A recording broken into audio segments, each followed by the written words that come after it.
Naruto had always hidden the depth of his abilities behind a carefully crafted mask of foolishness.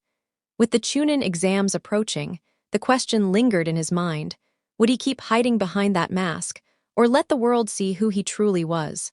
As he strolled down the busy streets of Konoha, his usual grin and loud demeanor were gone, replaced by a serious expression. His thoughts replayed the encounter with the three shinobi from Sunagakure. Earlier, Sakura had been on the verge of punishing Konohamaru, the Hokage's grandson, for making rude comments about her. Konohamaru and his two friends, Mogi and Udon, had tried to escape, but their run ended abruptly when they bumped into the Suna Genin, Kankuro. Things quickly escalated.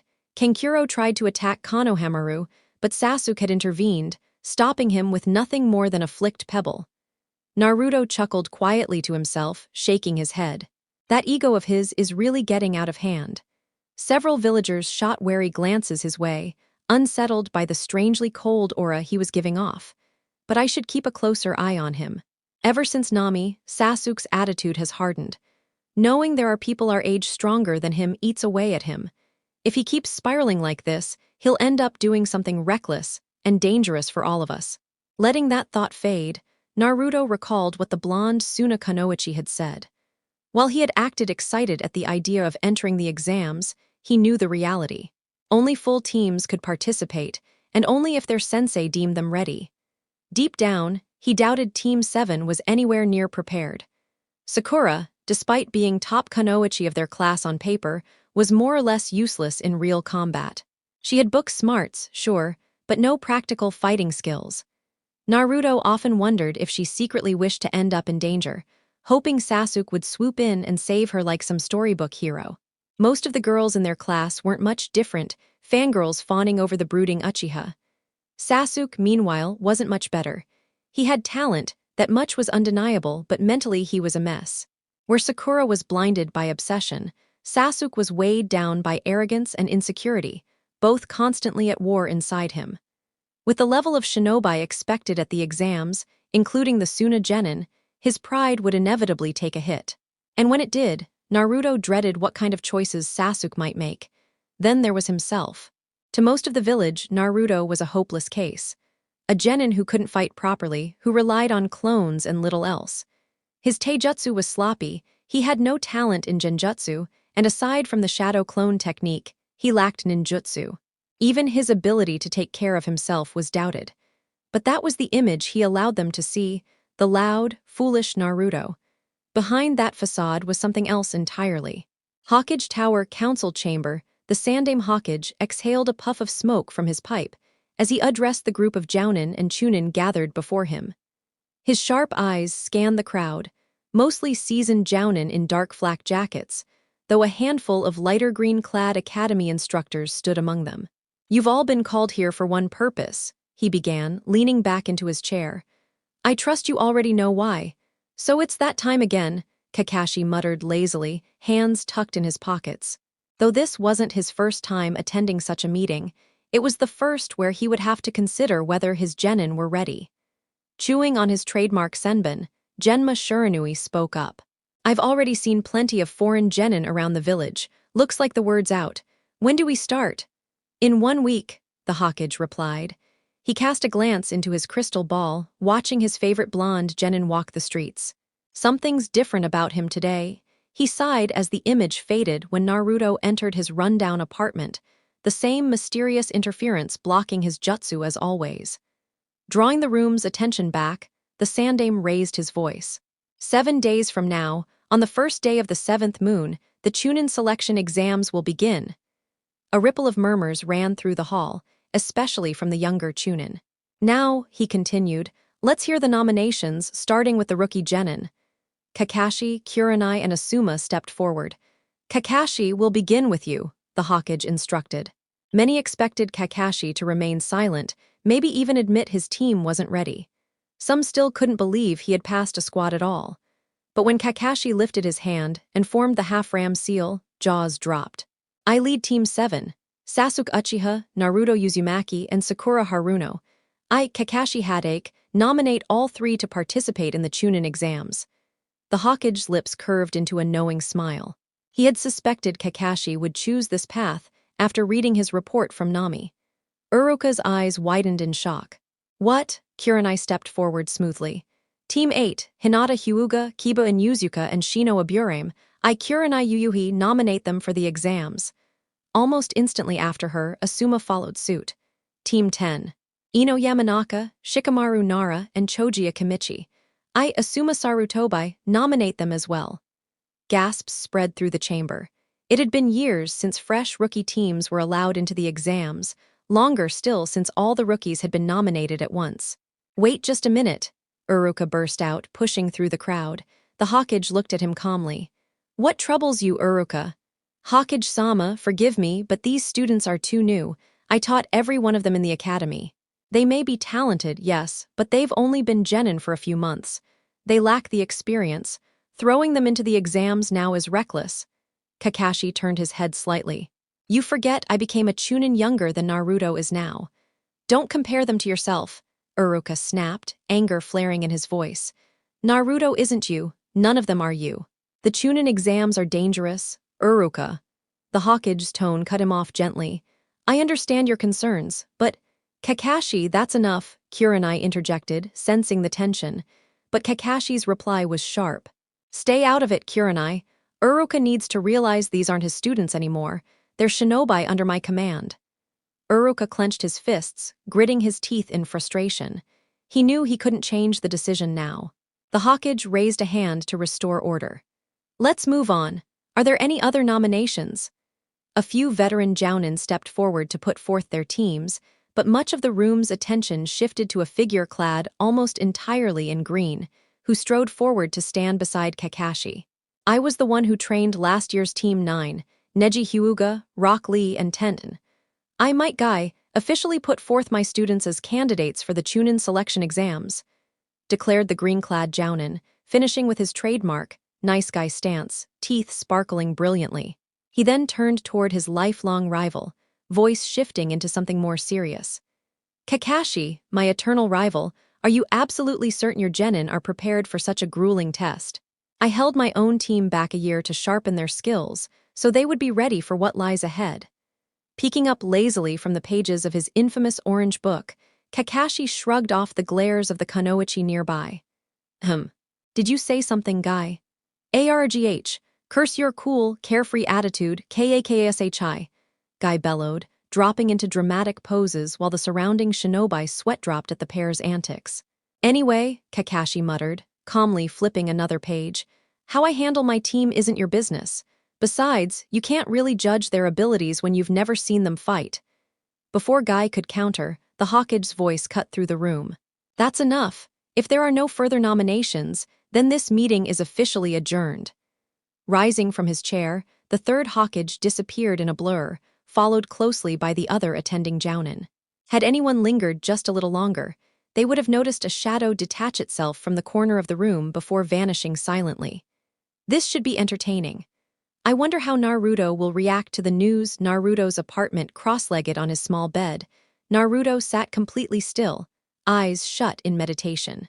For once, the boy who was usually all energy and noise radiated an aura of calm. His mind, however, wasn't idle. It kept circling back to one person, Gaara of the Sand. Naruto wasn't naive. Despite what others thought of him, he had a keen sense for reading people. In just a few minutes of facing Gaara, he had sensed enough. That murderous presence the redhead carried wasn't just bloodlust, it was a shield, a way to push the world away. Naruto recognized it, because he had almost fallen into that same darkness himself once. But what disturbed him most wasn't Gaara's demeanor, it was his chakra. It pulsed with raw, unstable killing intent. And Naruto knew exactly what that meant. The boy carried a tailed beast. The thought chilled him. He understood too well the kind of treatment Gaara must have endured. If not for the third Hokage and his true mentor, Naruto might have walked that very same path. His reflections broke when a familiar presence appeared across the room. Cracking one eye open, he spotted the tall figure in the shadows. What brings you here, sensei? It's not often you visit my place, Naruto said, voice calm. A low chuckle rumbled. Nothing's wrong. I just came to tell you Kakashi nominated your team for the Chunin exams. So it's official then, Naruto exhaled, opening his eyes fully. I figured it would come eventually, but honestly, I don't think we're ready. The white-haired man stepped into the light, his height and wild mane unmistakable. That may be true, but perhaps these exams will be the push your team needs to grow. Maybe, Naruto murmured. But unless Sasuke lets go of his pride and Sakura starts taking this seriously, I don't see it happening. You and I both know the odds of that are slim. Still, he couldn't help but cling to a faint hope that his sensei was right. I understand, Jiraiya admitted. Naruto's struggles echoed his own painful memories of his former teammates. He didn't want his godson to repeat that cycle. Naruto, I've told you before, your team is almost a mirror of mine. Don't sit back and hope things fix themselves. If you want your team to reach their potential, you'll have to take the first step yourself. And how do you suggest I do that, Jiraiya-sensei? Naruto shot back. I've tried. Every time I reach out, they push me aside like I'm some clueless fool. Until they face their own weaknesses, I can't force them. There is one option you haven't tried, Jiraiya said after a pause. If they won't respect Naruto Uzumaki, the so-called academy dead last. He let the thought hang, watching Naruto's eyes widen as he understood. Then maybe they'll listen to Naruto Namikaze, the Yandame's son, apprentice to one of the Sannin. You can't be serious, Naruto whispered. If people learn who I am, won't my father's enemies come for me? Perhaps, Jiraiya admitted. But you've grown strong enough to handle most Chunin already. And this isn't about telling the whole village, just your teammates. Consider it a test of trust. Naruto sat in silence, the weight of the idea pressing down on him. Would revealing his heritage change anything? Would people finally see him differently, or would it only deepen their hatred? Before he could sink further into his thoughts, Jiraiya laid a steady hand on his shoulder. You don't have to decide right away, but think of it this way, if your team can't handle this truth, then maybe they don't deserve your trust. Reveal just enough to show them who you are, then swear them to secrecy. The rest of the world can wait. With that, the toad sage withdrew, fading back into the shadows. I'll be around during the exams. If you need me, you know how to find me. Left alone, Naruto closed his eyes again, slipping deeper into meditation. The idea had merit more than he wanted to admit, but the risk was enormous. Would Sasuke see him as a rival to surpass, or just another obstacle? Would Sakura resent him? He let out a quiet chuckle. Whatever happened, his decision would change everything. Training Ground 7, the next morning Sasuke Uchiha was already irritated. His morning training had ended in frustration, his newest fire jutsu failing yet again. On top of that, Sakura had caught up with him on the way to practice, pestering him endlessly with questions and date requests. By the time they reached the training ground, Sasuke was eager to focus on his jutsu and tune her out. But the sight that greeted them stopped him short. Naruto was already there, which wasn't surprising. His apartment was close by, and he usually arrived early. What was unusual was what he was doing. The loud, brash blonde was seated cross-legged on the central training post, eyes closed in quiet meditation. Sasuke's brows lifted slightly at the out-of-character display. Sakura, too, froze. Normally, the moment Naruto spotted her, he would pester her for attention or challenge Sasuke outright. But this Naruto was different, calm, composed, and unreadable. Sakura carefully stepped closer to her teammate, her voice soft but filled with uncertainty. "Naruto, are you all right?" she asked, unsure if she liked this sudden shift in him. Deep down, though she would never confess it, she actually enjoyed when Naruto used to pester her with date requests. Annoying as he was, it boosted her confidence to know someone thought she was pretty enough to chase after. Naruto didn't answer right away. The silence stretched long enough to make even Sasuke glance over in concern. For Naruto to ignore Sakura completely was unsettling, almost unnatural. Relief washed over both of them when he finally spoke, but it wasn't in his usual loud, over-the-top tone. His voice was calm, steady, and far more serious than they were used to. "Get in some training before Kakashi arrives. Once he's here, there's something we need to talk about." The weight behind his words stunned both his teammates. Naruto rarely sounded this absolute, this final. What could possibly be so important that it shifted his whole demeanor like this? Uneasy but curious, Sasuke and Sakura did as he suggested for once. Sasuke stepped away, resuming practice with his fire jutsu, while Sakura surprised herself by trying the tree-walking exercise she had once seen Kakashi demonstrate.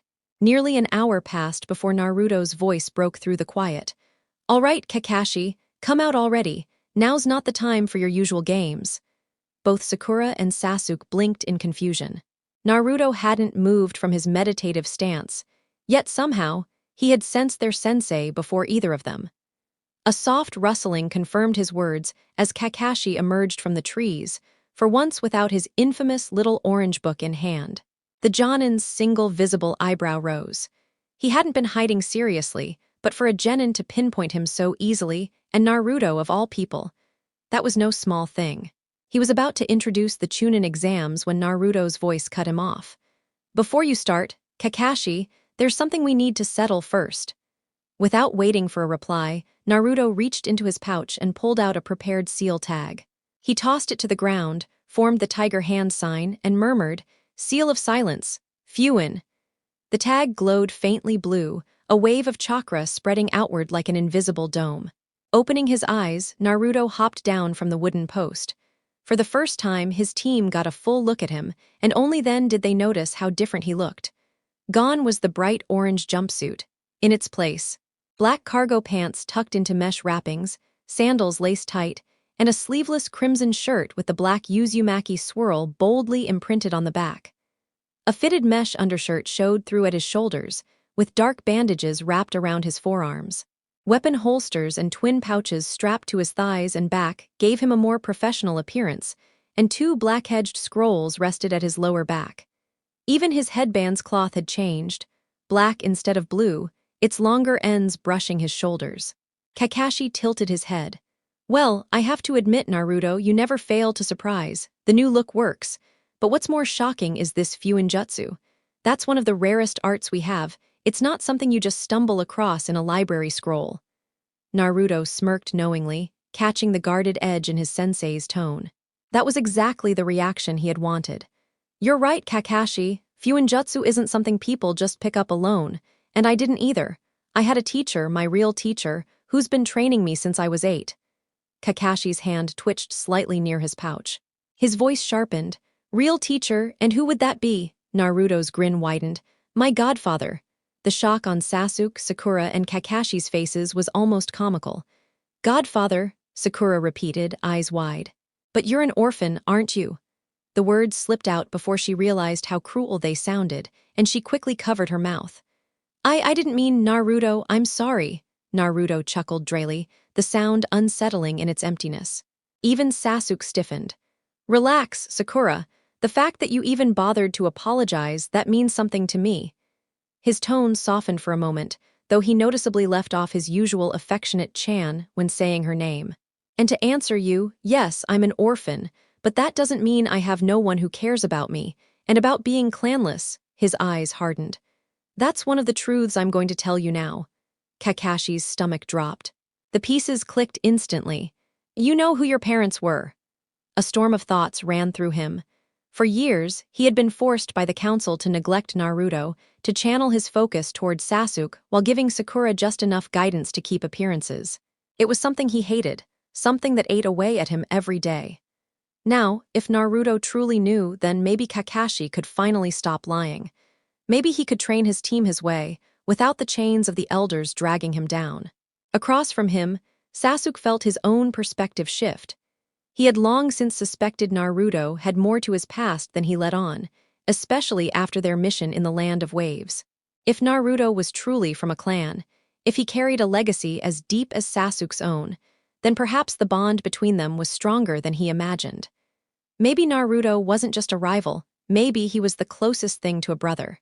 "Before I go further," Naruto said firmly, his blue eyes sharp, "I need all of you to swear on your honor as shinobi that nothing I'm about to reveal leaves this circle without my permission." Without hesitation, Kakashi pledged. Sasuke and Sakura hesitated briefly, but their curiosity outweighed their doubts, and they too swore the oath. "Good," Naruto nodded, some of the tension easing from his shoulders. "Now listen carefully. My mother's name was Kushina Uzumaki. She came from Uzu no Kuni, from a clan feared and respected for their strength and sealing arts.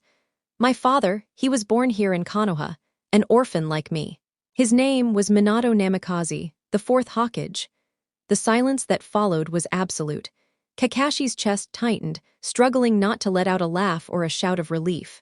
He had known the truth for years, but hearing it from Naruto himself, seeing the boy finally claim his own heritage, it was overwhelming. The weight he had carried in secret finally lifted.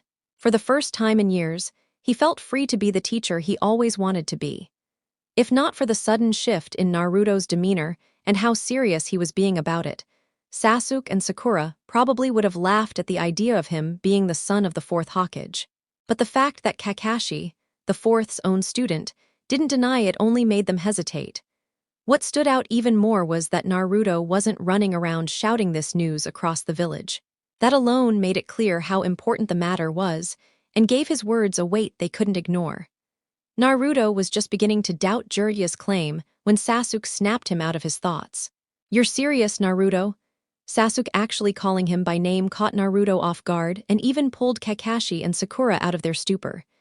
"Yes, Sasuke, dead serious," Naruto replied firmly, hope flickering in his eyes. "My godfather had one of his trusted friends run a blood test. That way, when the time came to reveal who I really was, no one could deny it." For the first time in front of them, Sasuke smiled. Not his usual smirk, but a real smile. He stepped forward, placed a hand on Naruto's shoulder, and spoke with genuine sincerity. "Our paths may have been different, but our pasts aren't so far apart. Even if those fools on the council refuse your claim, I'll stand by you." Naruto's lips curved into a grin as he returned the gesture, resting his hand on Sasuke's shoulder. In that moment, their fragile bond strengthened into something closer to brotherhood. Watching from nearby, Kakashi's single visible eye crinkled with pride beneath his mask. They're finally starting to understand what it means to fight as comrades, as brothers. Now, if only Sakura could move past her childish crush on Sasuke. "Yeah, Sasuke-kun's right," Sakura finally added, smiling softly. "No matter what happens, Naruto will support you."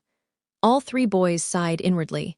Even in such a heartfelt moment, she couldn't resist tying everything back to Sasuke. Still, Naruto appreciated the gesture, even if it seemed influenced. But he knew he had to be firm, otherwise Sakura's blind devotion might one day get her killed. He looked her directly in the eyes. "Sakura, think carefully before you answer me.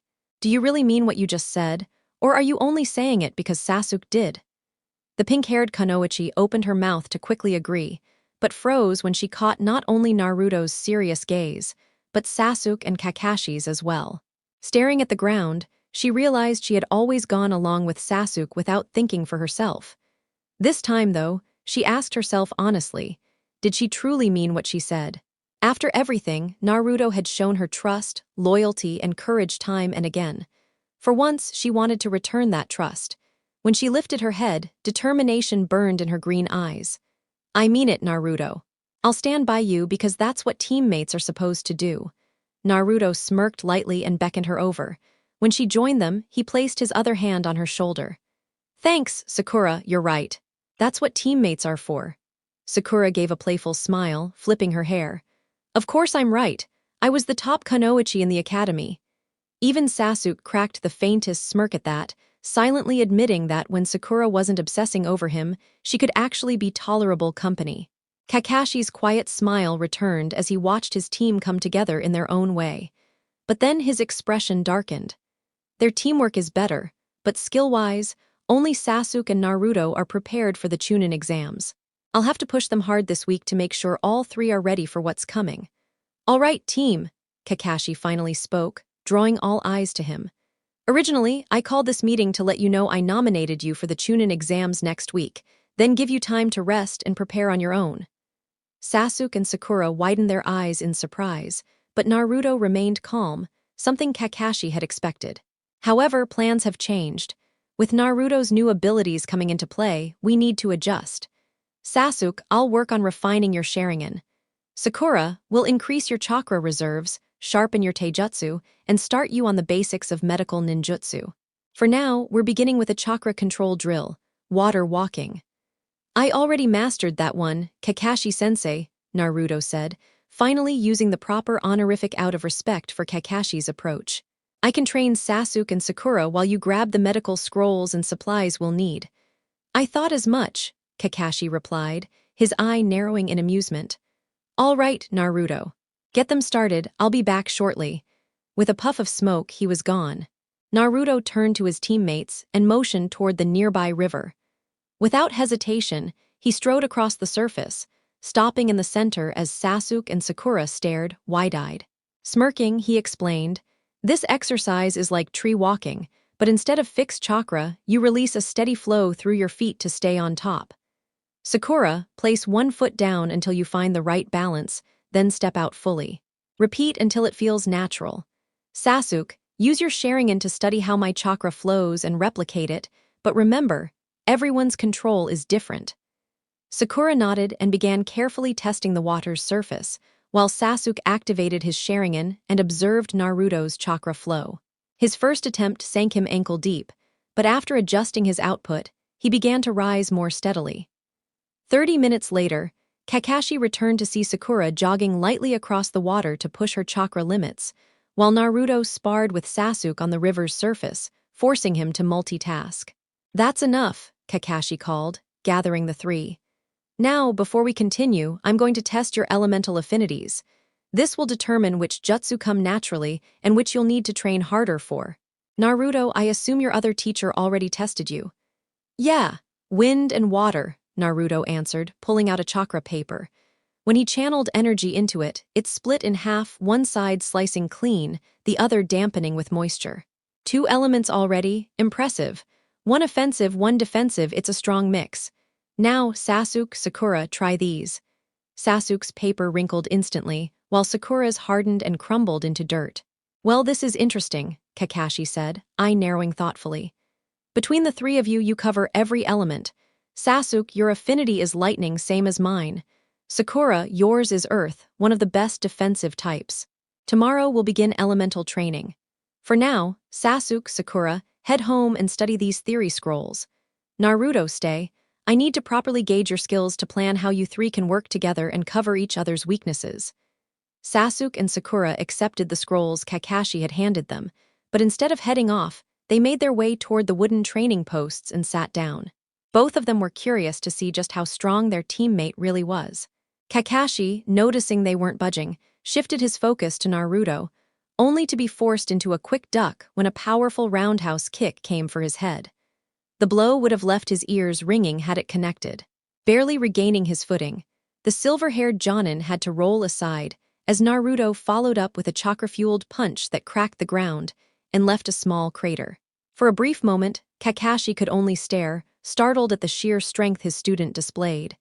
Enhanced by chakra or not, it was impressive. "Minato-sensei, if only you could see your son now. You'd be proud of the shinobi he's becoming." His thoughts were cut short when Naruto flung a shuriken his way, quickly flashing through hand seals. The single weapon split into dozens, fanning out in a storm of steel. Kakashi leapt clear, shaking his head. Maybe I should have just asked him to list his skills instead of finding out firsthand. A week later, training ground 7 Naruto and Sasuke collided again in the middle of the field, their fists and feet striking in a fierce taijutsu exchange before both leapt back, only to clash once more. A short distance away, Sakura was weaving between a barrage of kunai and shuriken tossed by Kakashi and several of his clones. Naruto ducked under Sasuke's roundhouse, catching the Uchiha's ankle mid-spin, then hurled him away. Sasuke twisted in the air and landed neatly against a tree trunk before dropping to the ground again. "That's enough for now," Naruto said, glancing up at the sun's position. "We should get moving. The first part of the exams is about to start." Sasuke gave a curt nod, moving back to join him as Sakura finished her spar with Kakashi. Once gathered, their sensei led them through the busy streets of the village. Over the past week, Team 7 had grown remarkably, not just in ability but in trust as well. Kakashi had even dropped his usual habit of showing up late, arriving when he said he would. That extra time together had paid off. Sasuke hadn't yet mastered his lightning nature, but he had learned 2 of the techniques Kakashi taught and had sharpened his Sharingan enough to cast genjutsu through eye contact, though he needed to maintain it for a few seconds. He had also polished a couple of his clan's fire techniques, adding 2 new ones to his arsenal. Sakura, however, had undergone the most noticeable change. Once considered the weakest, she had started to prove she deserved her reputation from the academy. She struggled at first to follow Kakashi's teaching style, but soon they discovered she thrived when she studied the theory thoroughly before trying things out. To test this, Kakashi gave her a scroll detailing the earth style, wall technique. After memorizing it, her first attempt produced a solid 4-foot barrier of earth, though it left her drained. Encouraged, she devoted herself to that approach, reading every scroll she could, training hard, and even practicing chakra control by walking on water to build stamina. "Well, team, here we are," Kakashi said as he looked back at his students. "No matter what happens during these exams, I want you to know I'm proud of you all." His words made each of them stand taller. "Still, I have a strong feeling you'll do well." "Of course we will," Naruto grinned. Though he had dropped his act as the class clown, his old confidence was alive and well. "I wouldn't be surprised if all three of us make Chunin by the end." Sasuke and Sakura both nodded firmly. Kakashi gave a small laugh. "I believe it, but don't forget the first lesson I taught you." "Those who break the rules are trash," Sakura began. "But those who abandon their comrades," Sasuke continued. "Are worse than trash," Naruto finished. Together, they arrived at the academy, its empty yard unusually quiet for the exam site. "This is where I leave you," Kakashi said, offering an eye smile. "Now go show them what Team 7 can really do." "Hi," the three chorused. Kakashi vanished in a puff of smoke. Naruto turned to Sakura and gestured. "Your turn." "Got it." Forming seals, Sakura activated a genjutsu, wrapping the three in an illusion that disguised their new looks and training progress, making them appear exactly as they had a week before. "There. Now let's hope no one bothers trying to break it." "They won't get far if they do," Naruto assured her. "I'll sense their chakra spike before they even finish." Sasuke raised a brow. "Remind me again why we're hiding under illusions." "Because, team, deception is a shinobi's best weapon. If they underestimate us, it'll make our jobs easier." Sasuke huffed. "I get masking our strength, but disguising our appearances too. It's not like I'm ashamed of being ready for battle." Naruto smirked. "Didn't we already work past the whole clan pride thing?" "Not my fault my clan's blood makes us natural fighters," Sasuke muttered. Naruto leaned toward Sakura, whispering loud enough for Sasuke to hear. "He says that like it's supposed to be impressive." Sakura giggled, earning herself a sharp glare from Sasuke. "Keep talking, Dobi. One day that mouth's going to land you in trouble you can't get out of." Yeah, whatever you say, team." "That's enough, both of you," Sakura cut in, using a scolding tone like a mother to her children. "We've got an exam to pass, remember?" She strode past them down the hall. Naruto and Sasuke exchanged a look. "Since when did she take charge?" Sasuke muttered. "Not sure," Naruto shrugged, only for both to freeze when Sakura turned, glaring. "What was that?"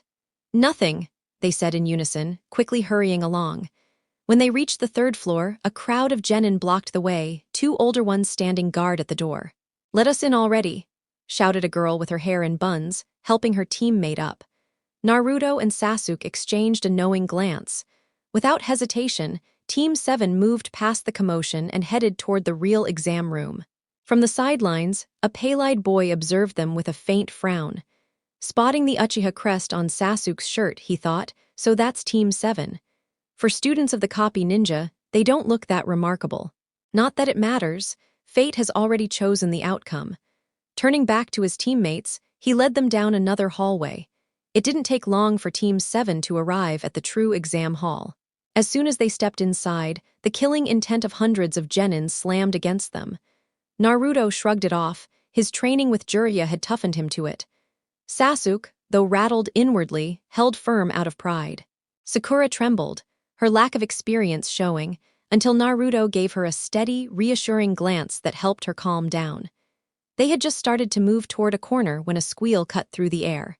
Before Sasuke could react, a blur of blonde collided with his back. "Sasuke-kun, I've been waiting forever," Ino exclaimed, clinging to him and rubbing her cheek against his, much to Sasuke's displeasure. "I thought your sensei might have kept you out, probably because of Forehead and the Dobi over there." Sakura bristled at the insult, though she didn't feel the same jealous sting she once did seeing Ino fawn over Sasuke. "Guess all that training with Enko changed me more than I realized." She crossed her arms. Ino pig, maybe you should get off Sasuke. Doesn't look like he's enjoying carrying your extra weight. Ino's cheeks flared red, stung by the jab. But then she noticed something odd. Sakura hadn't called him Sasuke-kun. What's going on with her? Did she give up on chasing him? Upset and curious, Ino asked, "What's with you, Sakura? Why drop the honorific? Don't tell me you've stopped trying to win him over." Sakura felt the absence of their old rivalry too, but deep down she knew her focus had to shift. If she didn't push herself as a kunoichi, she might not even live to see 14. "Ino, I've moved on from Sasuke, and honestly, you should too." Ino blinked in surprise at the blunt words, but Sakura pressed on, her tone firm. "We're not little girls anymore. We're kunoichi, and we have to start carrying ourselves like it. I'm not saying we can't admire someone or even like them, but letting those feelings consume us to the point of weakness, that's dangerous. If we really care about someone, then we need to sharpen our skills, survive long enough, and only then act on our feelings. As for me, I'm going to get strong enough to protect the people I love and live the kind of long life I want." Neither girl noticed when Sasuke quietly switched places with Naruto. The blonde gave his teammate a sharp glare but quickly sided off. If he had to deal with fangirls constantly, he might have done the same. Instead, his gaze landed on Ino, whose stunned expression slowly softened into deep thought. Sakura was the first to notice that Ino was holding onto Naruto instead of Sasuke, and the sight nearly broke her composure. She tried to hold in her laughter, but failed the moment she caught Ino unconsciously burrowing against Naruto's back, forcing Sakura to giggle behind her hand. Ino stayed quiet, Sakura's words echoing in her mind. Her parents had given her similar advice before, but hearing it from her childhood rival made it hit harder. She always believed herself to be strong, but now she wasn't so sure. She found herself pressing closer to the warmth she clung to, her thoughts drifting. Strange, Sasuke-kun's always had a nice build, but this feels different. More solid, warmer. I could just stay here forever. A soft sigh escaped her lips as she nestled against the body. Naruto's lips tugged into a faint smile at the sight of Ino so content. Still, he knew he should save her from future embarrassment. Ino, glad you're comfy and all, but maybe you should let go. We still have the Chunin exams to think about." His voice cut her haze like lightning. Her eyes flew open, and when she spun around, she was face to face with piercing sapphire eyes. For a heartbeat, neither moved. Then, scarlet bloomed across Ino's cheeks and she practically leapt off him, just as her team entered. "So you dragged me here too, huh? Troublesome," came the lazy drawl of Shikamaru. His sharp eyes flicked to Ino, noticing her flushed state. What the heck happened to her? He brushed it off, assuming it had to do with Sasuke, but filed it away for later. Naruto smirked at his fellow dead lasts. "Hey Shikamaru, Choji, still cloud-watching and snacking instead of training?" Shikamaru sighed, a faint smirk of his own surfacing. "Pretty much. Only reason I'm here is because Ino forced me, and my mom would have skinned me alive if I skipped. Women are such a drag." Choji, mid-bag of chips, managed a muffled "Hey Naruto" between handfuls. "What was that, Shikamaru?" Ino's dangerous tone snapped her out of her fluster. Shikamaru shrugged, muttering his trademark troublesome under his breath. "Looks like all the rookies made it," came a familiar voice. Kiba, with Akamaru perched on his head, strolled over with Shino and Hinata. Kiba's smirk was cocky as ever, Shino looked unreadable, and Hinata was her usual shy self. Naruto grinned at them. "Speak for yourself, dog breath. You can drop out for all I care, but me, I'm walking out of here as a Chunin." "That confidence is admirable, Naruto-san," Shino commented calmly, hands buried in his pockets. "But remember, many here are the finest their villages can offer. Overcoming them will not be simple." Yet even as he spoke, Shino's Kakachu stirred uneasily. His aura, it's different, dangerous. Shikamaru noticed it too. Naruto's self-assurance wasn't like Kiba's loud arrogance. It was steady, grounded, the kind of confidence born from knowing your own strength. Hello, and Naruto-kun," Hinata stammered, crimson across her cheeks as his fox-like grin met her eyes. "Hey, Hinata, hope you're keeping this mutt under control," he teased, earning a low growl from Kiba. Hinata dropped her gaze, poking her fingers nervously. "You should all quiet down," came a voice from behind, belonging to a genin with glasses. "You're rookies fresh out of the academy, right?" "And what if we are?" Sasuke shot back, glare sharp. Relax, I'm just warning you, see those guys over there. He gestured at an older team glaring at them. They're from Aimgakure. Hot tempers. Not the kind you rookies should provoke. Naruto tilted his head. So, you've done these exams before, Mr. Yakushi, Kabuto Yakushi, the boy replied with a sheepish smile. And yes, this will actually be my 7th attempt. So basically, you're trash, Kiba quipped with a laugh, Akamaru barking in agreement. Or maybe these exams aren't as simple as you think, Naruto countered, catching everyone off guard except his teammates. Our sensei always says, look underneath the underneath. Assuming things are what they look like will get you killed. Still, inwardly, Naruto frowned. Something's off. His chakra, it's enormous, almost like Kakashi-sensei's. And the way he's masking it, it's too advanced. This guy isn't a normal genin. Kabuto smoothly redirected the conversation. Anyway, since you're rookies, I don't mind sharing a little intel. He pulled out a stack of cards. Ninja info cards. I've gathered details on the exams. Participants, you guys are even in here. Sasuke spoke up sharply. Got anything on Gaara of the Sand? Naruto had already told Team 7 his suspicions, though he kept Gaara's secret under wraps. Sasuke wanted answers. Kabuto smirked, pulling a card. Of course. Anyone else you want info on? All of Team 7, came a firm voice. The rookies turned to see a boy with pale eyes like Hinata's, flanked by a girl in a Chinese-style outfit with buns and a boy in a green spandex suit with orange leg warmers. Without hesitation, Kabuto laid out the cards, Gaara's and 3 others. Let's start with Gaara no Sabaku.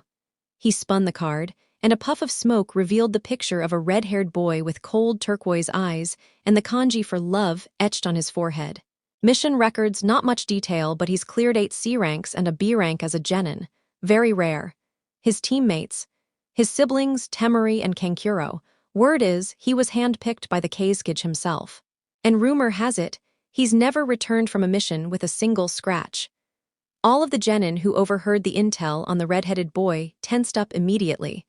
The thought of someone completing a B-ranked mission without so much as a scratch was unreal. Most of them shared the same thought. How strong is this guy really? That was everyone except our favorite blonde knucklehead. Naruto's eyes narrowed. Untouched, huh? I bet his Biju laid him out, he thought, though his focus quickly shifted back to Kabuto. Mission records like that should only be accessible to the Cage, or the upper command of a village's military. So how the hell does this guy know all that about someone not even from here? And if he knows that much about outsiders? His thoughts stopped as Kabuto revealed the next card. Next, Sakura Haruno of Konohagakure, Kabuto said smoothly, adjusting his glasses. Her record is about average for a genin. 20 D-rank missions, only 2 C ranks, nothing impressive. Her teammates are Sasuke Uchiha, the last loyal Uchiha in the village, and Naruto Uzumaki, the so-called dead last of the academy. Nothing particularly noteworthy about her, except I do see a note here that she started studying medical ninjutsu. That's not something you usually see at this level. Sakura's eyes hardened at the silver-haired genin. How does he know that? Kakashi-sensei only added that to my record a short while ago, and I haven't told a single soul. Something's really off here. She glanced at her teammates and saw that they too were narrowing their eyes suspiciously as Kabuto pulled out the next card. Now for her teammate, Sasuke Uchiha, Kabuto continued, which instantly caught Neji's attention. Mission records are the same as the rest of his team, so let's look at his skills. He's proficient with his clan's taijutsu style, average in genjutsu, but his mastery over fire-style ninjutsu is well above the norm, as expected of an Uchiha. Oh, now this is interesting. It seems he also... Kabuto was cut off mid-sentence as a surge of killing intent flared from Sasuke. Naruto used the distraction perfectly, snatching Kabuto's entire deck of info cards along with the ones on the floor. Slipping them into his pouch, Naruto made a mental note to hand them over to the Hokage later, after he made copies for himself and his team. Sasuke and Sakura noticed his sleight of hand and smirked. Having access to that kind of intel during the exams could be a serious advantage, and they weren't about to waste it. Before anyone could react further, a sudden surge of chakra pulled Naruto's attention to the front of the room. A thick cloud of smoke erupted, filling the air. "All right, you brats, shut up and listen," a booming voice barked. Many of the genin jumped in surprise, but a handful managed to keep calm. The smoke cleared, revealing a scarred man in a black trench coat, with a squad of Chunin behind him. Name's Ibiki Morino. I'm the first proctor of these exams, and welcome to hell. A smirk tugged at Naruto's lips as he saw nearly every genin flinch in fear. So Ibiki the mind sadist is in charge, huh? Things just got interesting. He glanced at his teammates. Outwardly, Sasuke and Sakura looked calm, but their body language betrayed their nerves. Leaning close, Naruto whispered, "Don't let him rattle you." Ibiki's the head of torture and interrogation. He specializes in breaking people mentally. As long as you keep your cool, you won't fall into his traps easily. But don't underestimate him. There's a reason they call him the mind sadist. Both nodded in quiet agreement, their eyes flicking back to the front as Ibiki barked his next order. "Everyone, step forward and get your assigned number. That's your seat for the written exam. Move it, I don't have time for wannabe ninja." The room immediately turned into chaos as genins scrambled to grab a number, tripping over each other in their rush not to provoke Ibiki's wrath. Within minutes, everyone was seated. Team 7 and the rest of the soon-to-be-called Konoha 12 were scattered across the room, though Naruto found himself seated next to Hinata. Ibiki stood tall at the front as Chunin sentinels began distributing the test papers. Once they were handed out, the proctor cleared his throat. "Now that everyone's settled, let's begin. First, each of you starts with 10 points. This exam works on a subtraction system. One wrong answer, you lose a point. Second, this is a team test. Your team's total score determines if you pass or fail." Murmurs rippled across the room, faces paling as the weight of the rule sank in. But Ibiki wasn't finished. Third, if you're caught cheating by the sentinels, you lose 2 points. And lastly, if you hit 0 points, you and your entire team are immediately disqualified. Fail once and you all fail. The atmosphere grew heavy as cold dread swept through the room. "Your hour starts now. Good luck, you'll need it," Ibiki said with a cruel smirk as papers were flipped over. Naruto scanned his test and frowned. "This is an advanced cryptogram involving inter-village code systems. There's no way a genin is expected to know this. So what's the real game here, Ibiki?" Sasuke chewed lightly on his pencil as he skimmed through the questions. Not a single one made sense to him. "Fantastic. I can't answer a single thing on here. The only ones who might stand a chance are people like Sakura. And these sentinels wait." His eyes narrowed. "They want us to cheat." Naruto came to the same conclusion, as did Sasuke. Smirking, the Uchiha activated his Sharingan, scanning for someone with the right answers. Around the room, other genin were already resorting to creative tactics. Kiba and Shino relied on their companions. The Hyuga siblings used their Dojutsu. Sakura and Shikamaru relied on their brains, while Choji mimicked Shikamaru's movements through Shadow Jutsu. Tenten discreetly used mirrors to pass answers to Lee, and Ino patiently waited to pluck answers from Sakura's mind with her clan's technique. "So that's the trick, huh, Ibiki?" Naruto thought. "Well, time for me to play." Extending his senses, he scanned the chakra in the room. Interesting, some of these newer genin actually have stronger chakra than the veterans. Not sure if that's a good or bad sign. Filing the thought away, his attention snagged on a strong chakra signature that didn't belong. "There you are, nicely hidden, but not from me."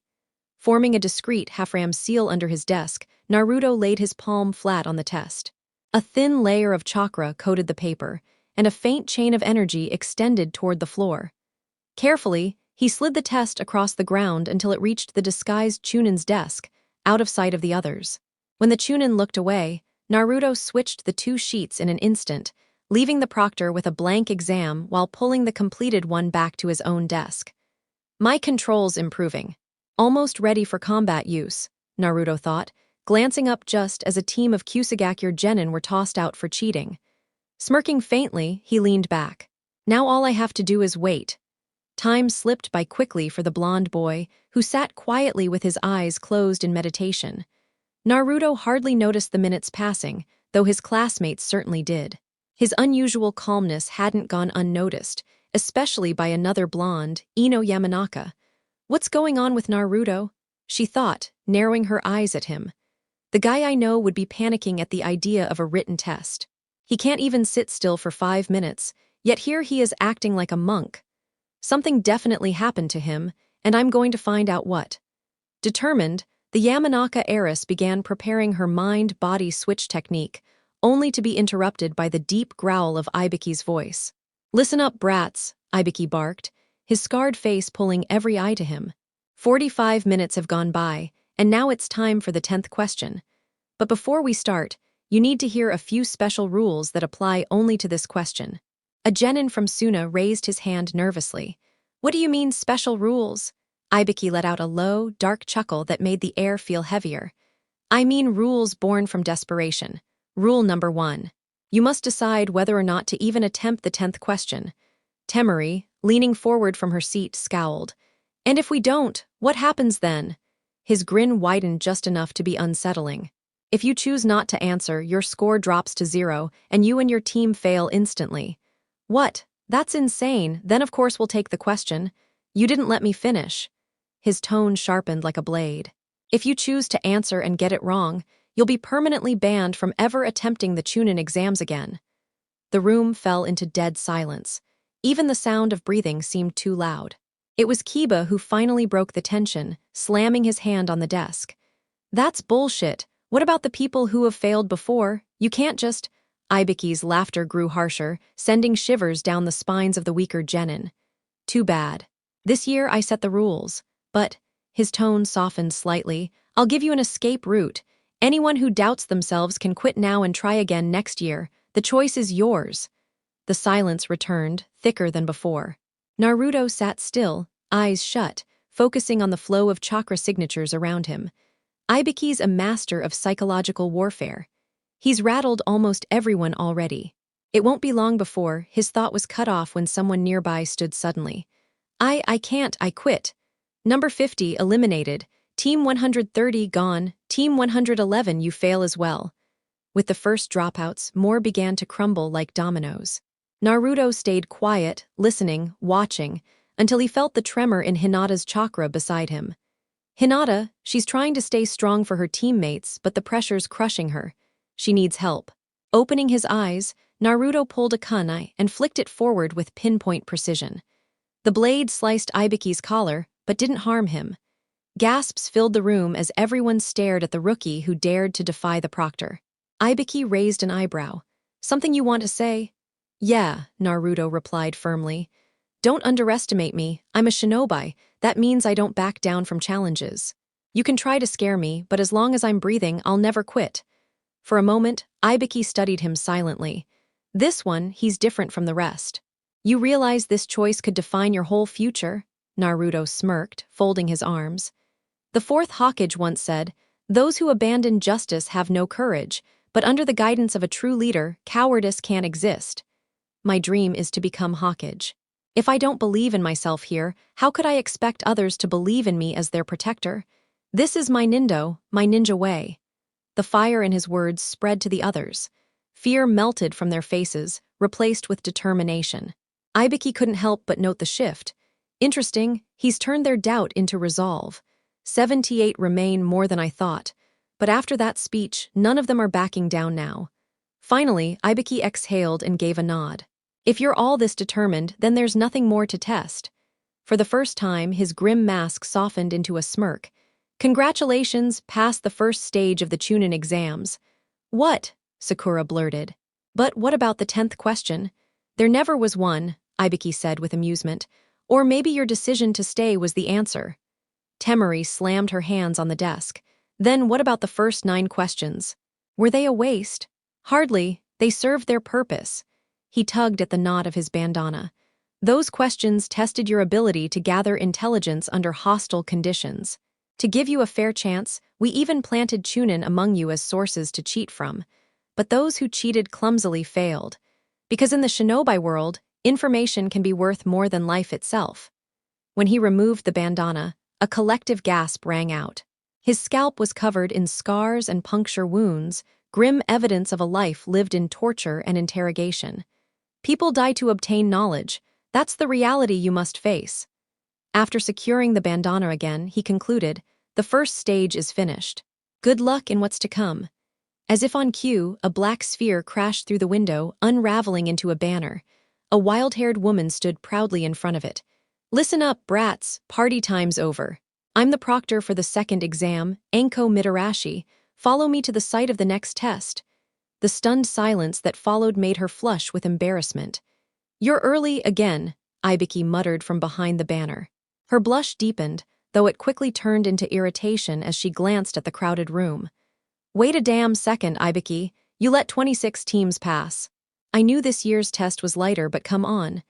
Or maybe they're just a talented batch, he countered calmly. I'd be worried if I were you. Your record might get broken. Ha, as if, Anko scoffed, waving it off. Then she turned to the genin with a predatory grin. Anyway, you've got 30 minutes to reach training ground 44. Be late and you fail automatically. Move it. And with that, she vanished in a swirl of leaves. The room exploded into chaos as teams scrambled for the exit. Team 7, however, froze in place. A single thought echoed in their minds. Of all people, why did it have to be her? Memories of Anko's brutal training sessions flashed in their heads, making them shudder. This is going to be hell, they thought grimly before reluctantly dragging themselves out the door, praying they'd survive whatever awaited in the second exam. Evergreen Tree Forest of Death. 30 minutes later, Evergreen Tree Team 7 stood with the other hopefuls as Anko prepared to explain the second stage. The fact that she had been chosen to proctor still made their stomachs churn. Kakashi had introduced them to the Snake Mistress during their training week, and the experience had been nothing short of torture. Normally, proctors weren't allowed to train genin before the exams to prevent bias, but Anko never cared much for rules. She flat out said she didn't give a damn about the opinions of spineless officials. Her training hadn't been about teaching fancy techniques. Instead, she forced Sakura to abandon her fangirl obsession with Sasuke and actually focus on becoming a shinobi. When she succeeded, Naruto was thrilled their team could finally grow stronger, and Sasuke was relieved to lose at least one admirer, though he still had plenty more to deal with. Anko glanced up at the sun and realized that the 30 minutes she had given them had already passed. All right then, brats, welcome to Training Ground 44, or as I like to call it, the Forest of Death. She grinned at the nervous faces in the crowd, clearly enjoying their fear. Tugging her jacket open slightly, earning the attention of most of the guys, she pulled out a stack of forms. Now, this test isn't going to be like the others. This one involves real danger, and yes, that includes killing. Before I explain the rules, you'll need to sign these waivers. Basically, it says I'm not responsible if you end up dead. Nothing too serious. Team 7, all sweat dropped at her casual attitude toward death. Please let this just be part of the act, like Ibiki Naruto thought, not wanting to imagine the alternative. Soon enough, everyone had been handed a form. Again, Anko tugged her jacket open, drawing the same reaction from the males, and this time revealed 2 scrolls. One dark, one light. They were marked with the kanji for heaven and earth.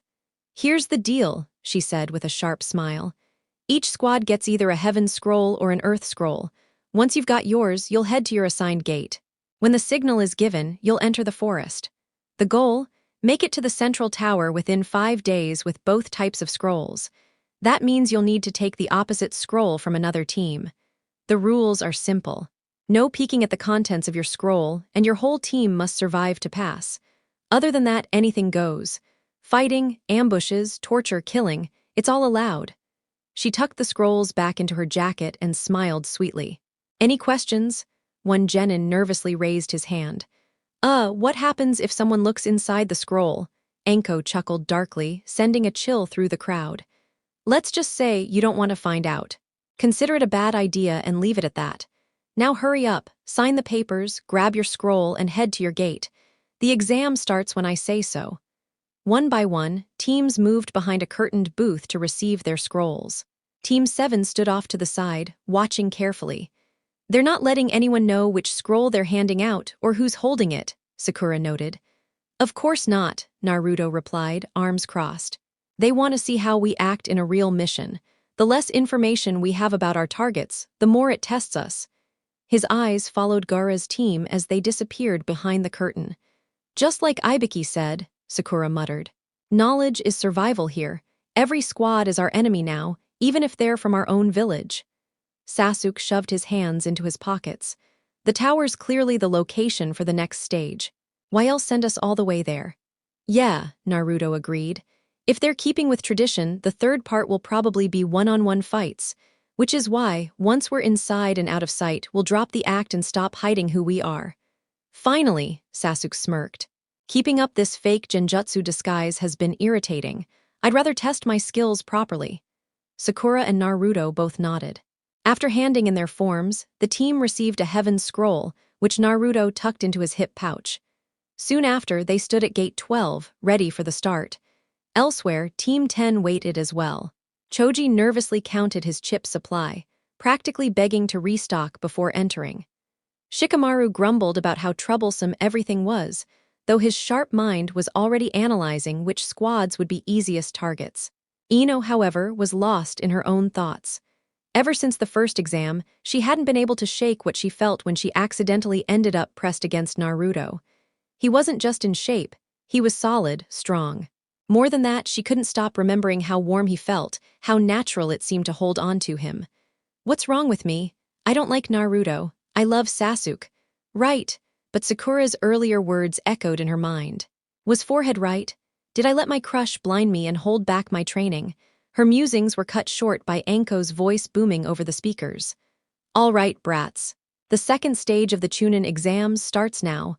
The gates opened, and teams burst forward into the forest. Team 10 leapt from branch to branch. What's the plan, Shikamaru? Choji asked. Shikamaru sighed. Easiest move is to head to the tower and wait. Everyone else will be worn down by then, and we can ambush whoever comes close. Annoying, but practical. Actually, I think we should track down Team 7, Ino suggested suddenly.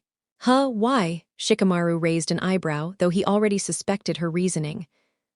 Something about them doesn't add up, especially Naruto. Didn't you notice? During the written test, he just sat there calmly, no stress at all. The guy who was dead last at the academy acting like he had it all handled. It doesn't make sense. Shikamaru frowned. Yeah, I saw that too. And Sasuke and Sakura are acting different as well. Something's going on with them. All right, we'll go after Team 7. Worst case, we still get a shot at their scroll. Choji and Ino nodded, and the trio shifted course. Meanwhile, Team 7 was already moving swiftly through the forest, faster than most genin should be able to. An hour in, their only encounter had been with a lone aim nin who tried sneaking into their ranks disguised as Naruto. That ended quickly once Naruto sensed him before he even got close. There's a clearing ahead, Naruto called. We'll stop and plan there. Landing in the open space, the others followed. This should be far enough. Sakura dropped the genjutsu. Nobody's nearby. She nodded, formed a seal, and whispered, Kai. The illusion faded, revealing their true selves. Naruto wore his sharper outfit from earlier, while Sasuke's attire had shifted to a black one-piece with the clan crest on his back, bandaged arm, and belts along his limbs. Sakura had updated her own style with a red top, fitted shorts under a skirt, boots with slight heels, and gloves marked with the medic symbol. Her headband was now red, tied to match her hair. Before they could strategize, Naruto's eyes widened. He sensed something massive, chakra so dense it rivaled the Hokage's. We've got company, this isn't a normal genin. Sasuke's Sharingan spun to life. The chakra approaching was thick, dark, and suffocating. This isn't natural, it feels wrong. Evil, Naruto finished grimly. His thoughts raced. Only one person has chakra like that. If he's here, the village is in danger. We need to stall him and warn the Hokage somehow. Clones, Naruto ordered. He made a cross seal, and a shadow clone appeared. Sasuke and Sakura created elemental clones of their own. The three disguises morphed to look like their fake selves, while the originals vanished into the trees, watching and waiting for the enemy to arrive. A sudden gust of violent wind tore through the clearing, rattling the trees. Sasuke and Sakura's elemental clones held firm against the blast, but Naruto's clone wasn't as lucky. It was blown back, smashing into a tree before dispersing in a puff of smoke. That wasn't some casual move, Sasuke muttered, his Sharingan narrowing as he studied the damage. That was a high-level wind technique. If he's capable of that much, this fight is going to be trouble. He's here, Naruto whispered, eyes sharpening as a figure slowly rose from the earth itself. The shinobi looked like an older Chunin with a straw hat pulled low, but the oppressive killing intent rolling off him made even their clones tremble. Naruto clenched his fists. We can't fight him head-on. Our only chance is to throw him off balance. Sakura, shake his footing. Sasuke and I will move in when he's open. On it, Sakura replied softly, dropping down as quietly as she could. Her fingers blurred through hand signs before she pressed her palms against the soil. Earth style, tearing earth turning palm. The ground beneath the stranger split apart, spiraling inward and threatening to crush him. Not expecting such quick teamwork from Genin, the disguised Orochimaru had to leap back toward a tree to avoid being swallowed. But before he could land, the branch exploded beneath his foot, sending him off balance, straight toward a waiting Sasuke. What? Orochimaru thought, startled. They're sharper than I gave them credit for. Sasuke flicked his wrist, releasing 2 full handfuls of shuriken in a wide arc. At first they seemed random, but the long-haired shinobi quickly realized they were guided by wires. The deadly stars crisscrossed midair, and in an instant the wires snapped tight, binding him in midair. Sasuke clenched the wires in his teeth, hands racing through seals before locking into the tiger. Fire style, dragon flame jutsu! Flames roared from his mouth, racing along the wires toward their trapped target. Not bad, Sasuke-kun, but predictable. Orochimaru smirked in thought, only for his eyes to widen slightly when he caught sight of Naruto already beside Sasuke. Seals finished. Wind stream, Naruto shouted, blasting a concentrated gale from his mouth. The wind merged with the flames, tripling their force and speed. Together, the inferno swallowed their opponent. The 2 boys tensed, knowing full well it couldn't end that easily. Their instincts were proven right when a massive surge of chakra ripped apart the flames. The figure emerged charred but very much alive, laughing as he slipped free of the wires. In a blink too fast even for the Sharingan, he reappeared across from them on a branch. Naruto and Sasuke turned sharply, hearts pounding, as parts of the man's face melted away, revealing pale skin and a slitted yellow eye. Kyukuku, not bad, the stranger said, his voice laced with madness. I admit you've surprised me. Now let's see what you're really capable of. Come on, Sasuke-kun, Naruto-kun, entertain me. A chill ran down their spines, but retreat wasn't an option. They braced themselves and charged, Sasuke sweeping low, Naruto twisting into a high roundhouse. The figure didn't even bother to defend. At the last second, his hands blurred and a blast of wind knocked both Genin from the branch. He strolled forward, only to be met with a chakra-empowered punch from Sakura that sent him crashing back. That strength, almost like Tsunade in her early days, Orochimaru thought as he recovered, now staring at the regrouped Genin. This girl has frightening potential, but what's even more dangerous is their teamwork. If they grow under the right training, these 3 could surpass even us, the Sannin. Kyukuku, this is becoming fun. Well, that was unexpected, he hissed, lips curling. But it's time I claim what I came for. In a blur, he launched forward. Sakura was kicked aside before she could react. Sasuke was grabbed mid-strike and hurled against a tree, and Naruto found himself ensnared by Orochimaru's extending tongue. Damn it, Naruto cursed as he was slammed into a trunk, then pulled toward a waiting kunai aimed at his chest. With a smirk, Orochimaru drove it straight through. Naruto went limp, falling toward the ground as Sakura and Sasuke screamed his name. A shame, Orochimaru thought darkly. I had hoped he might escape. He was proving entertaining. But oh well, time to focus on Sasuke. As Sasuke struggled to rise, Orochimaru's neck elongated grotesquely, fangs ready to strike. Water style, splitting wave. A sharp jet of water cut across, slicing a tree in half as Orochimaru substituted with a log at the last instant. When the water cleared, Naruto was standing protectively in front of Sasuke. Orochimaru's grin widened. So, a water clone switch, in the middle of all that chaos and with no water source around. I must say, Naruto-kun, I'm impressed. Naruto's expression hardened. I'll take that as a compliment, though I don't know if it means much, coming from you, Orochimaru. Both Sasuke and Sakura froze at the name, eyes darting to the pale man as he casually ripped away the last of his false face, revealing the snake Sannin himself. Kyukuku, clever boy. Yes, I am Orochimaru, one of the legendary 3. Why target us? Naruto demanded. What do you gain by this? What I want is simple, Orochimaru replied, his voice dripping with malice. At that moment, his body collapsed into a pile of mud. Sasuke's scream rang out. Naruto spun to see Orochimaru's fangs retracting from Sasuke's neck as the boy writhed in pain. Sakura rushed to his side, desperate to heal him. "There," Orochimaru said smoothly. "Now Sasuke will seek me when he desires strength, but before that enjoy the exams. Watching you three will be delightful."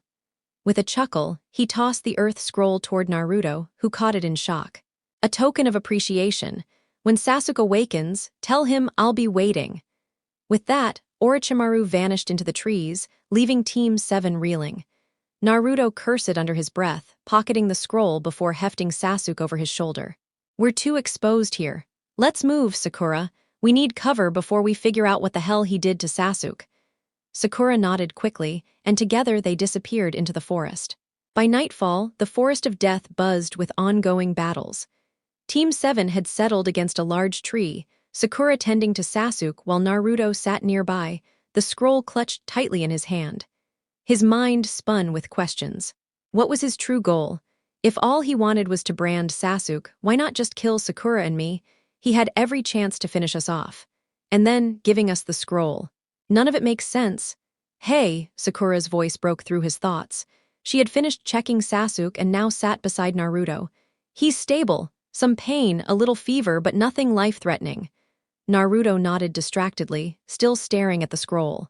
Sakura frowned, recognizing how unlike him this was. Naruto almost never let his guard down. For him to be this lost in thought.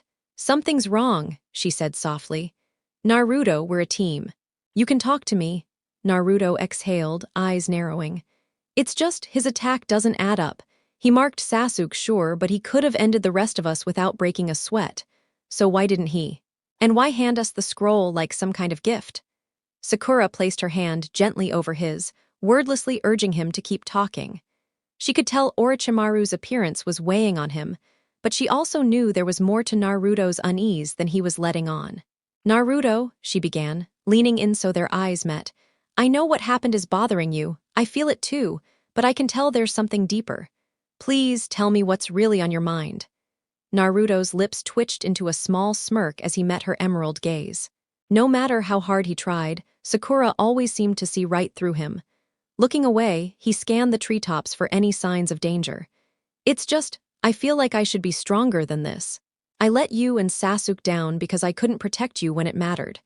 I just feel like something's wrong with me. When I trained with my godfather, I could adapt to anything he threw at me. But now, it's like something's holding me back from using my skills fully. I just can't figure out what it is." Sakura's chest tightened seeing her teammate so troubled. She had sparred with him countless times against Kakashi and Sasuke, and he had always held his own, often surpassing expectations. Even during the Orochimaru fight, he had performed better than her or Sasuke in some moments. Yet he still felt he hadn't done enough. "Naruto," she whispered, watching him stare off into the distance, "I don't understand why you're being so hard on yourself. You did better than all of us against Orochimaru. I'm your teammate, and I'll do whatever I can to help you through this." Without thinking, Sakura leaned in and pressed a soft kiss to his whiskered cheek. The adrenaline faded from her body, and she rested her head on his shoulder. "Sasuke should be fine for now. Wake me if anything changes," she murmured before drifting into a peaceful sleep.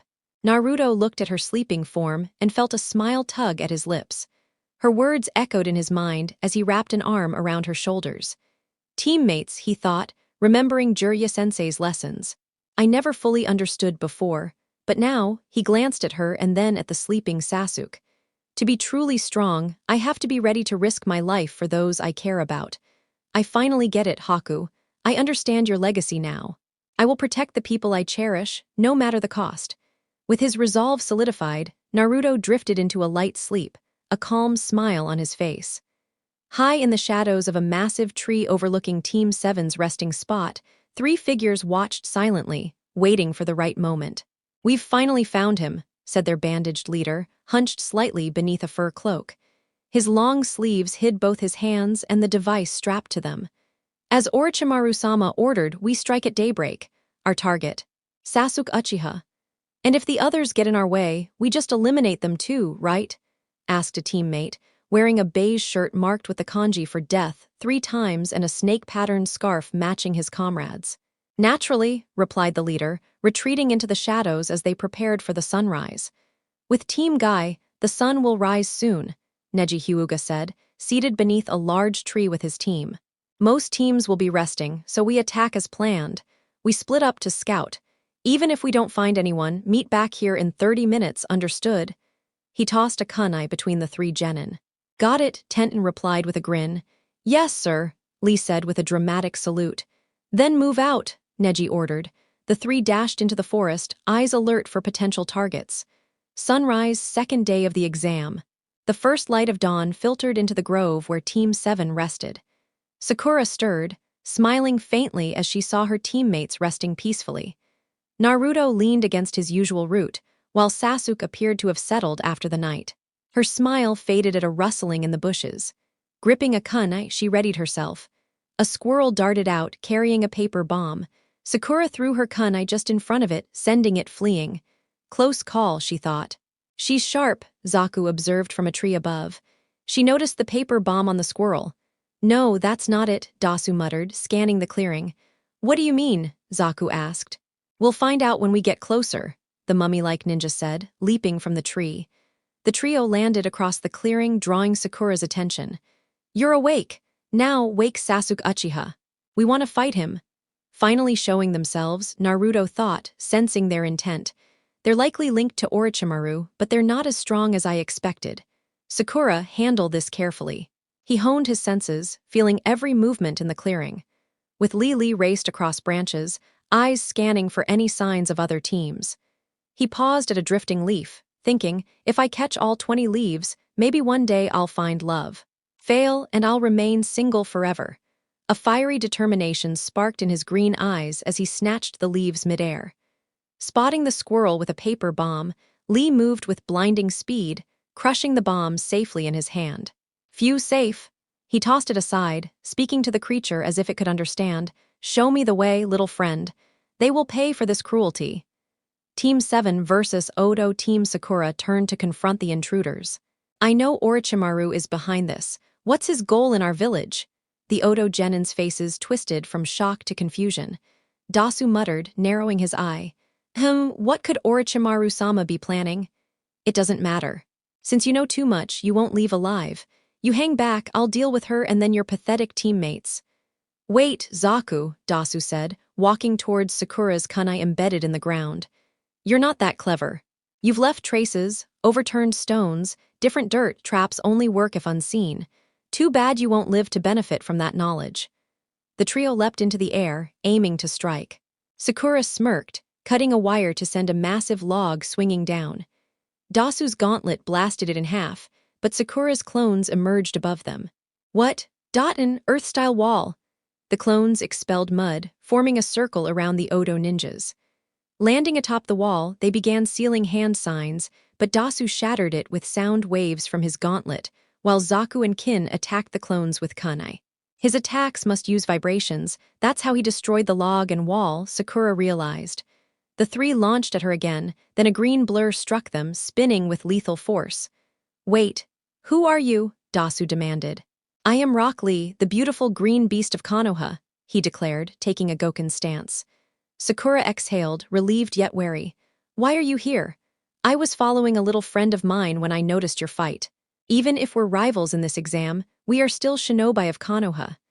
I won't stand by while one of my comrades fights alone, especially someone as remarkable as you, Lee said, a faint blush coloring his cheeks as he glanced at Sakura. Appreciate the words, but right now we have bigger problems, Sakura replied, drawing another kunai and positioning herself in front of her teammates. Yash, then let's finish this, Lee said, turning back to face the Odo Genin, his eyes burning with determination. He's skilled with taijutsu. This will be interesting, Dasu thought, flexing his bandaged right arm as he charged. Sakura reacted without hesitation, launching her kunai, which Dasu nimbly leapt over. He pulled back his arm, preparing an attack. But before he could strike, Lee slammed his fist into the ground, ripping a massive tree root from the soil with his bare hands. Incredible strength, Naruto thought quietly, keeping up his active slumber. I'll definitely test myself against him someday, but right now, he and Sakura are at a disadvantage. These Odo Ninyu sound-based techniques. If it gets out of hand, I might have to step in. Unknown to anyone, Team 10 had arrived just as the Odo team started their assault. Their surprise was immediate. "Since when did Sakura get this strong?" Shikamaru asked, eyes wide as he and Choji observed the fight. Ino, lost in thought, barely noticed their questions. Memories of past moments with Sakura surfaced, the words Sakura had said before the first exam. Is this what she meant about protecting those she cares for? Have I really fallen this far behind her? "Gai-sensei, forgive me, I have no choice," Lee thought as he began unraveling the bandages around his arms. "Sakura hasn't fully recovered from her rest. I'll take the lead in the fight." "You won't get away with this," Dasu shouted, raising his gauntlet again.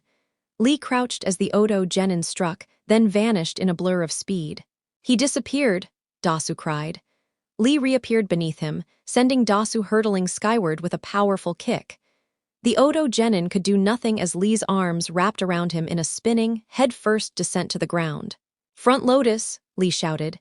"Not good, Dasu can't defend like that," Zaku muttered, performing hand signs. Pressurizing the earth beneath them, he softened the ground to cushion the impact. Lee leapt clear just as Dasu hit, dust and soil scattering around them.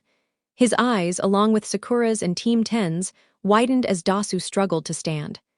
"Looks like I arrived just in time," Zaku smirked, withdrawing his hands. "What a devastating move," Dasu muttered, shaking off the attack. "Even landing on softened earth, the damage, but it seems you're also worn out. Now it's my turn." "My body's still not fully healed," Lee thought, raising his arms to block. But before Dasu's strike landed, a wall of earth erupted, absorbing both impact and vibrations. "What, who? Sorry for keeping you waiting, Lee-san, but I'm back to full strength," Sakura said, rising. "That technique drains too much energy, now it's your turn to rest." "Bold words for a weak little girl," Zaku sneered. "We'll finish you quickly, but first some fun." "Kin!" Sakura froze as Kin appeared behind her, grabbing her hair and forcing her to the ground. "My, your hair is so shiny, but impressive techniques won't save a pathetic kunoichi like you," the Odo kunoichi hissed, tightening her grip. "Zaku, show her team how helpless they really are." Zaku moved toward the still-resting Sasuke, unaware that Naruto sensed the shift in Sakura's chakra. He paused, thinking, time for Sakura to show her strength. Decapitating airwaves. Zaku unleashed a pressurized blast from his palms toward Naruto and Sasuke. An explosion shook the clearing, leaving the Konoha Genin stunned. But when the dust cleared, they were unharmed, standing before a pile of disrupted earth. "What, Kin, I thought you had her," Zaku stammered. Sakura, clutching a tuft of her pink hair in her hand, had cut it herself. With her hair now shorter, she hurled a kunai fitted with a paper bomb at the Odo Genin. Zaku deflected it before it could detonate, but multiple senbon pierced Sakura's leg and shoulder, sending her sprawling. "That's for that punch, you worthless swine," Kin gasped, catching her breath as she regrouped. "Zaku, finish them all at once, enough games." Zaku raised his hands again, but a sudden rain of kunai from the bushes interrupted him. "What now?" Team 10 appeared, frowns on their faces. "Ino," Sakura managed, looking up. "Did you really think I'd let you have all the fun?"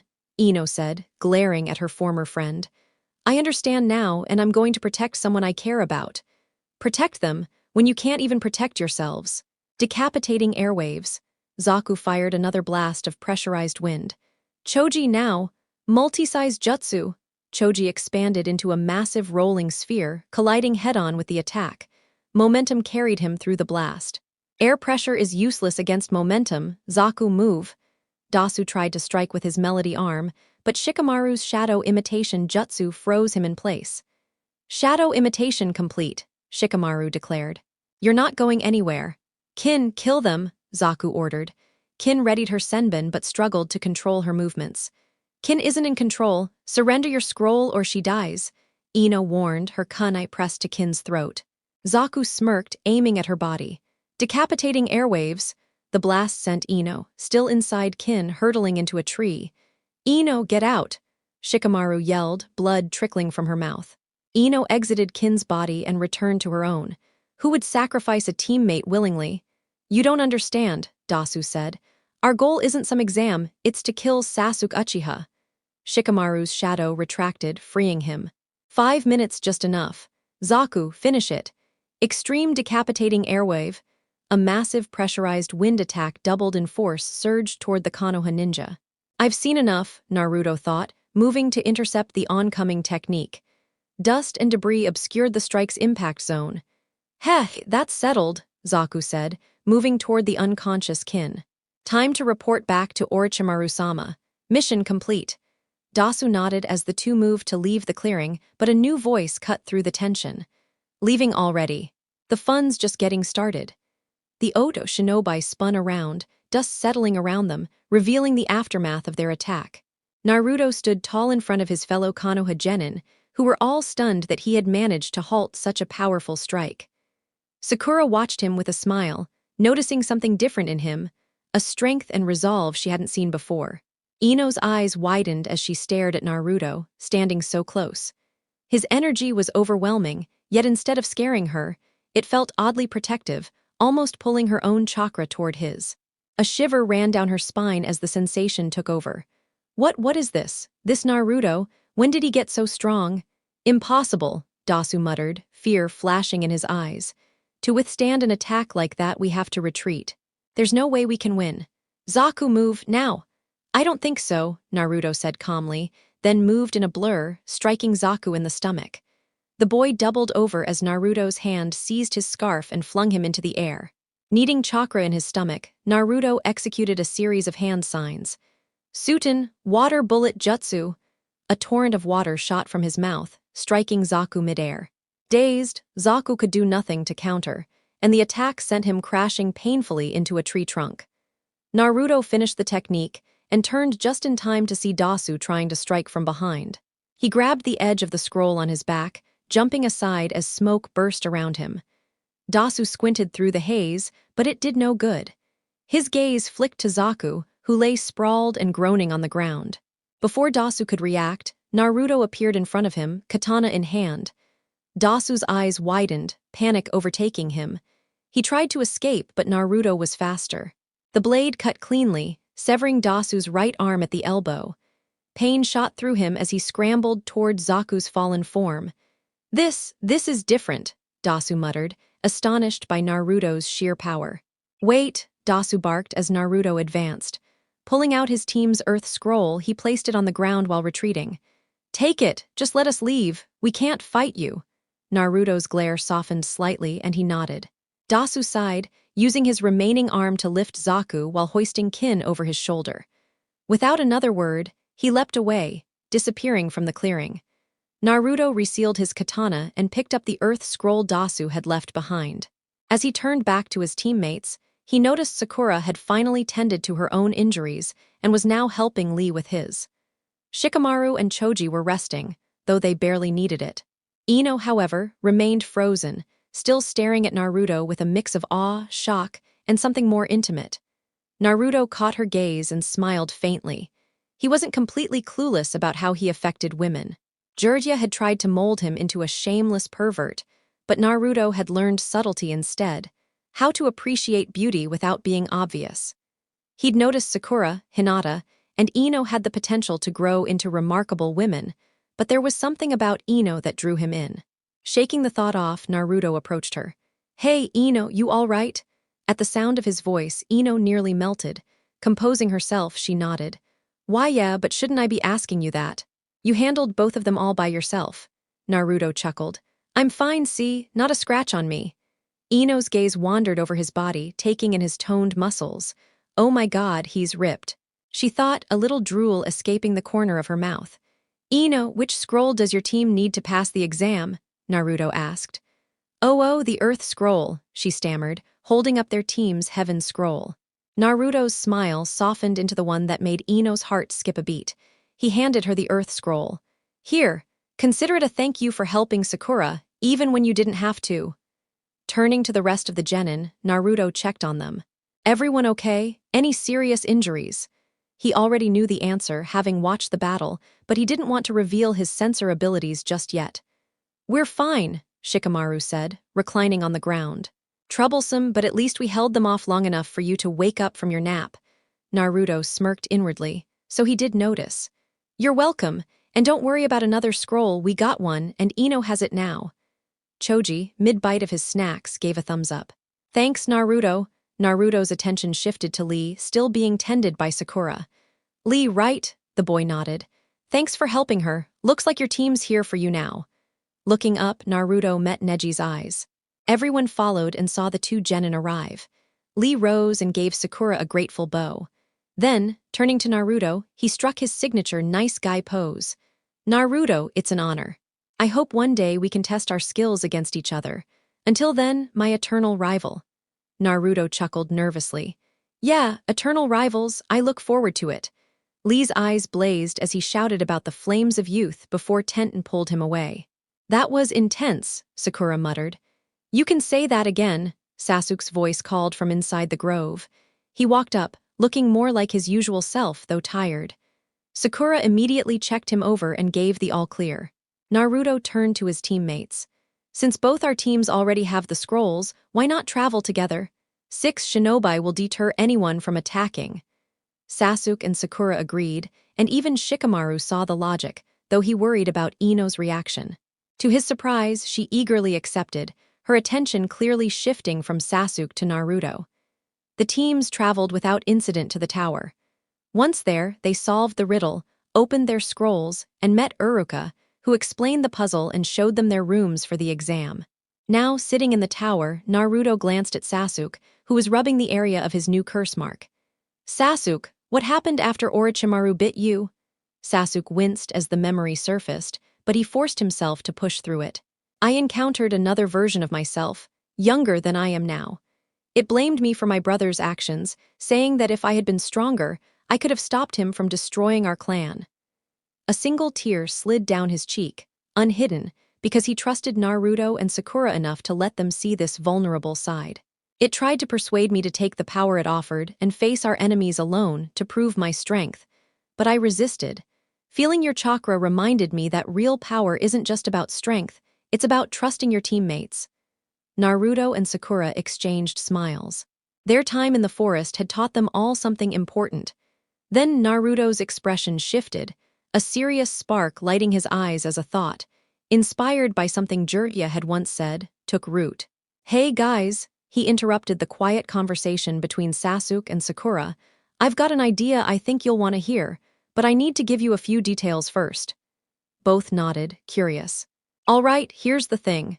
Team 7 stood alongside the other genin, who had passed the second phase of the Chunin exams, many showing clear signs of the battles they had endured. Before them, the Hokage, Anko, Ibiki, and a frail-looking Jounin observed the assembled group. Behind them were the Jounin mentors of the passing teams, standing at attention before the legendary Sandaime Hokage. Sarutobai's eyes scanned the 7 teams. He was impressed by the turnout. For so many rookies to reach this point, remarkable. He glanced at his trusted Jounin advisors, smirking around his pipe. No wonder these teams were nominated. Then his gaze settled on his adoptive grandson. Naruto stood with his arms crossed, a confident smirk on his face, awaiting what was to come. Minato Kushina, you'd be proud. He truly is exceptional, a shinobi who may one day surpass legends. A fleeting image of Naruto's parents seemed to surround him before vanishing, widening the Hokage's smile. Although Sarutobai and his advisors weren't allowed in the forest during the exam, he had kept track of certain individuals through other means. His crystal ball had shown him Naruto and his team's encounters with Orochimaru and the Oto Genin, monitoring their growth carefully. Still, worry tugged at him. His wayward student's deeds weighed heavily on his mind. Patrols had doubled, Anbu activity intensified, and field shinobi were recalled without raising suspicion. Yet something was missing, something crucial that could affect Konoha's fate once Orochimaru made his move. All right, you brats, listen up. Hokage-sama will now explain the 3rd stage of the Chunin exams. Anko's voice broke through Sarutobai's thoughts. Thank you, Anko, the Hokage said, exhaling smoke. First, congratulations on passing the 2nd stage. This is a rare sight, so many promising genin reaching this point. But you must understand, these exams are more than tests. They replace war as a way for villages to display strength to each other. Now, about the 3rd stage. Before he could continue, the frail Jounin stepped forward, kneeling respectfully. Forgive me, Hokage-sama, he said, but as proctor of the final stage, I should take over from here. Sarutobi nodded, puffing his pipe. The Jounin, Height Gecko, rose and faced the Genin. I am Height Gecko, overseeing the final stage. Before the main event, a preliminary round is necessary to determine who will compete.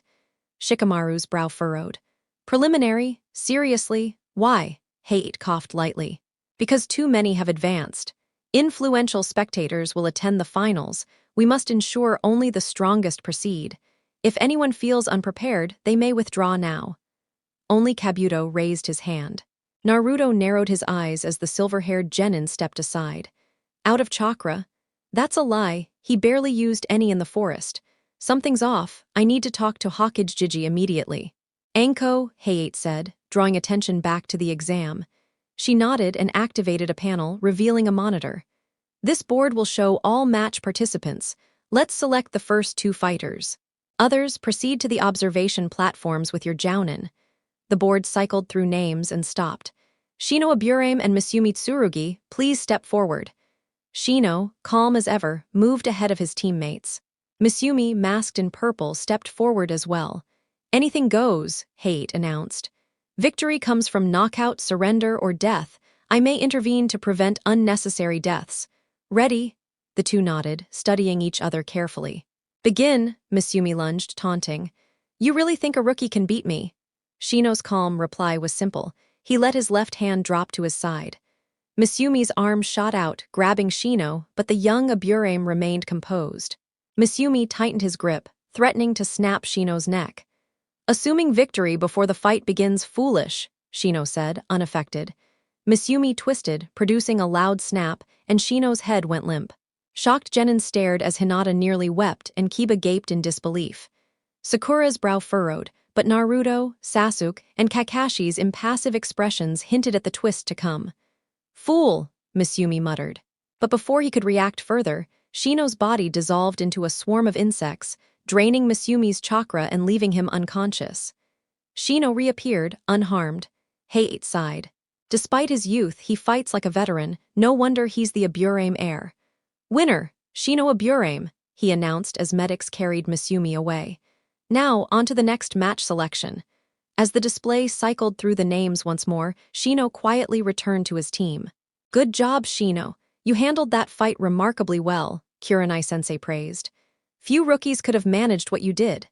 Shino responded in his usual monotone. Thank you, Kurenai-sensei, but I believe you are mistaken. Kurenai arched an eyebrow, intrigued, while Kiba and Hinata exchanged silent looks, urging him to explain. There are 2 genin among this year's rookies who could have easily defeated my opponent with minimal effort. They are by far the strongest in our class, and I doubt I could overcome them if we faced each other. Come on, Shino, spill it. Who are they? Kiba demanded, clearly assuming he was one of them, with Sasuke probably being the other.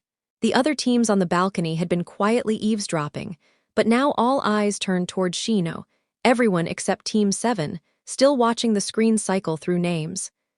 Sasuke Uchiha, Shino began, confirming what many suspected. And Naruto Uzumaki. Kiba nearly jumped out of his seat. What?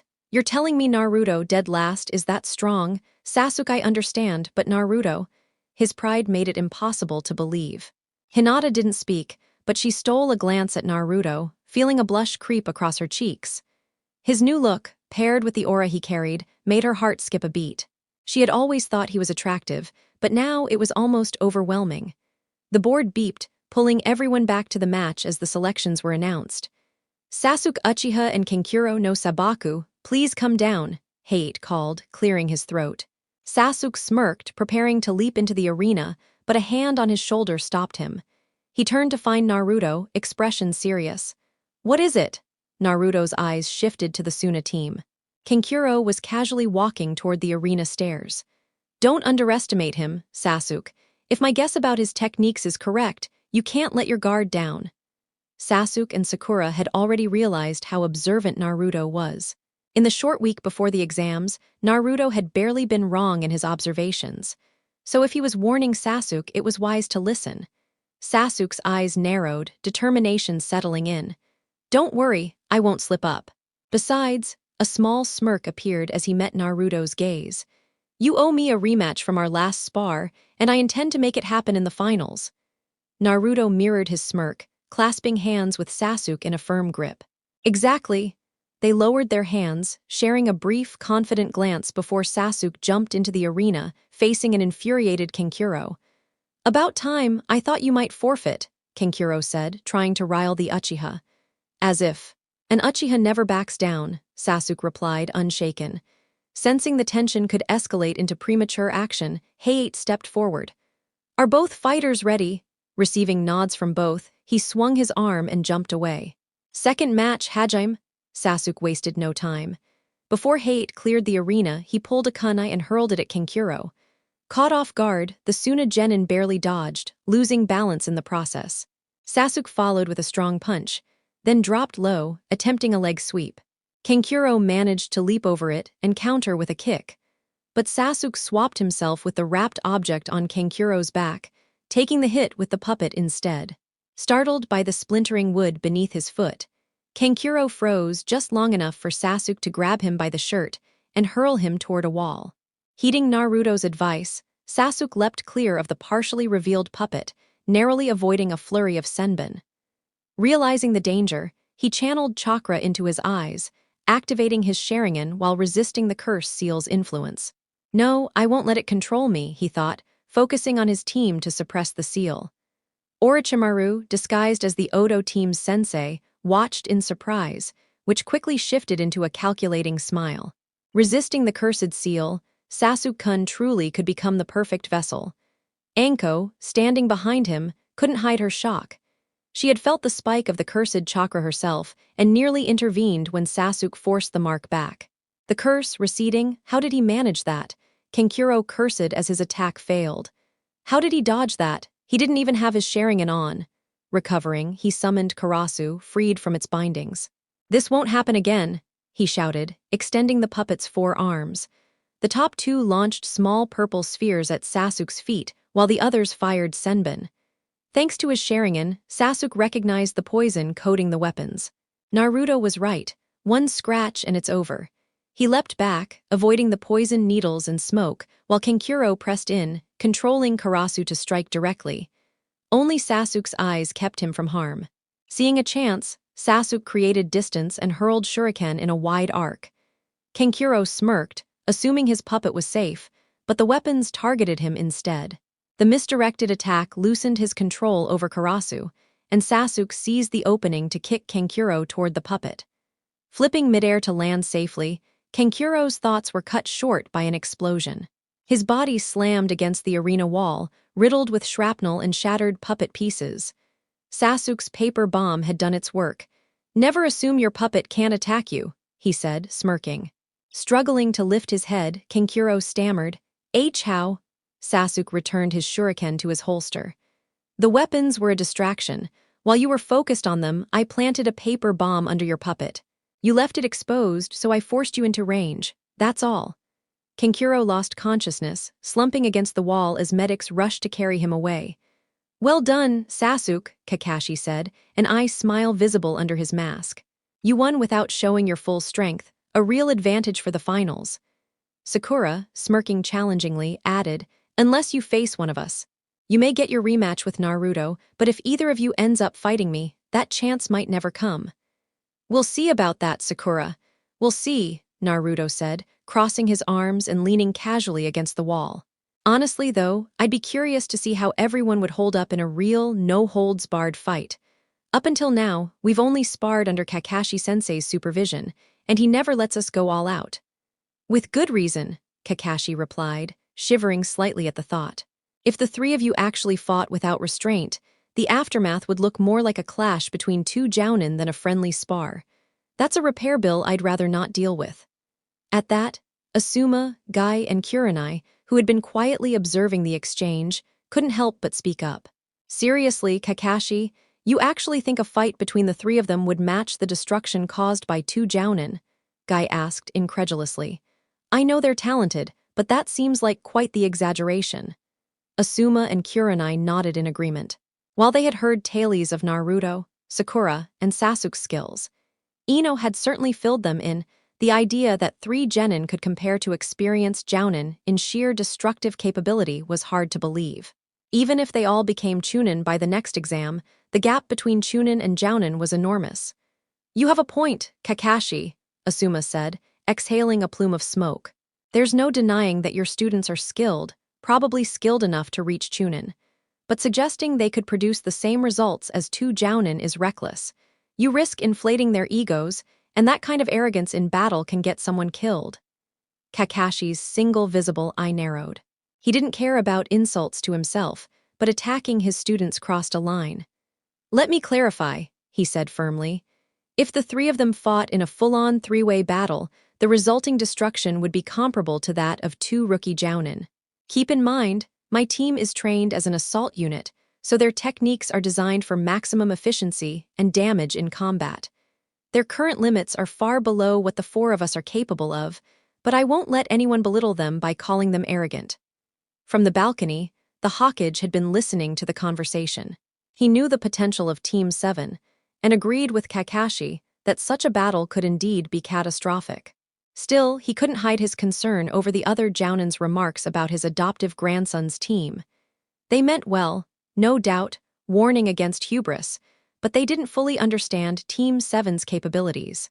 Kakashi's voice, sharp and protective, reminded him of a time when two overconfident Chunin had insulted Naruto and ended up hospitalized for months.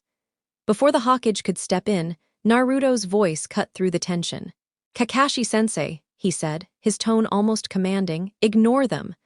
Everyone froze, surprised by the authority in the young Genin's voice. "My fellow Genin might not like hearing this, but it needs to be said. Your senseis are judging mine without understanding what we're truly capable of. Kakashi is the only Jounin here who knows our limits, and he has the right to say what he believes. If anyone's in danger of becoming arrogant, it's not us, it's the three of you, resting too much on your own pride." The three senseis were taken aback. Every point Naruto made was accurate, though admitting it aloud would be difficult. Their pride in their teams had clouded their judgment, and Kakashi's open confidence in Team 7 only highlighted that. Even the other Genin couldn't help but agree with Naruto. Their teachers were making assumptions without full knowledge, something drilled into them repeatedly at the academy. Ino, in particular, knew they had seen only fragments of Team 7's skills in the forest. They had no idea what the team could accomplish together. "Well," the Hawkage said, stepping in, "now that that matter is settled, let's continue with the preliminaries."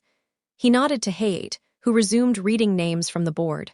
"Will Kiba and Yuzuka and Dasu Kinuta come down for the third match?" Hayate called. Dasu moved silently down the steps, while Kiba leaped from the balcony with Akamaru by his side, leaving all distractions behind. "Both fighters ready?" Hayate asked. The two nodded, and Akamaru barked in agreement. "Very well, Hajime." Kiba crouched, preparing for his clan's taijutsu. "I don't know how you passed the last exam with one of you handicapped, but it ends here," he said. Forming the tiger seal, he pressed his hands to the ground. "Four legs jutsu!" His features sharpened, claws extending, teeth transforming into fangs. "I may be missing an arm, but a shinobi always has tricks up their sleeve," Dasu said, lifting his left arm to reveal a new sound-infused prosthetic. Naruto's eyes narrowed at the sight. He'd studied the gauntlet Dasu had lost and had a rough idea of how its sound-based technique worked. "Dasu," he called, his voice warning, "I know how that works. If you even try it on anyone else here, you'll regret it." Dasu flinched, realizing his revenge plan was already compromised. He focused on Kiba, charging, but had to dodge as the Inuzuka boy spun past. Kiba countered, drawing a kunai, ready for Dasu's strike. Before impact, a second twister from the side knocked Dasu off balance, sending him tumbling across the stone floor. He scrambled back up, only to see two Kibas rushing toward him with claws extended.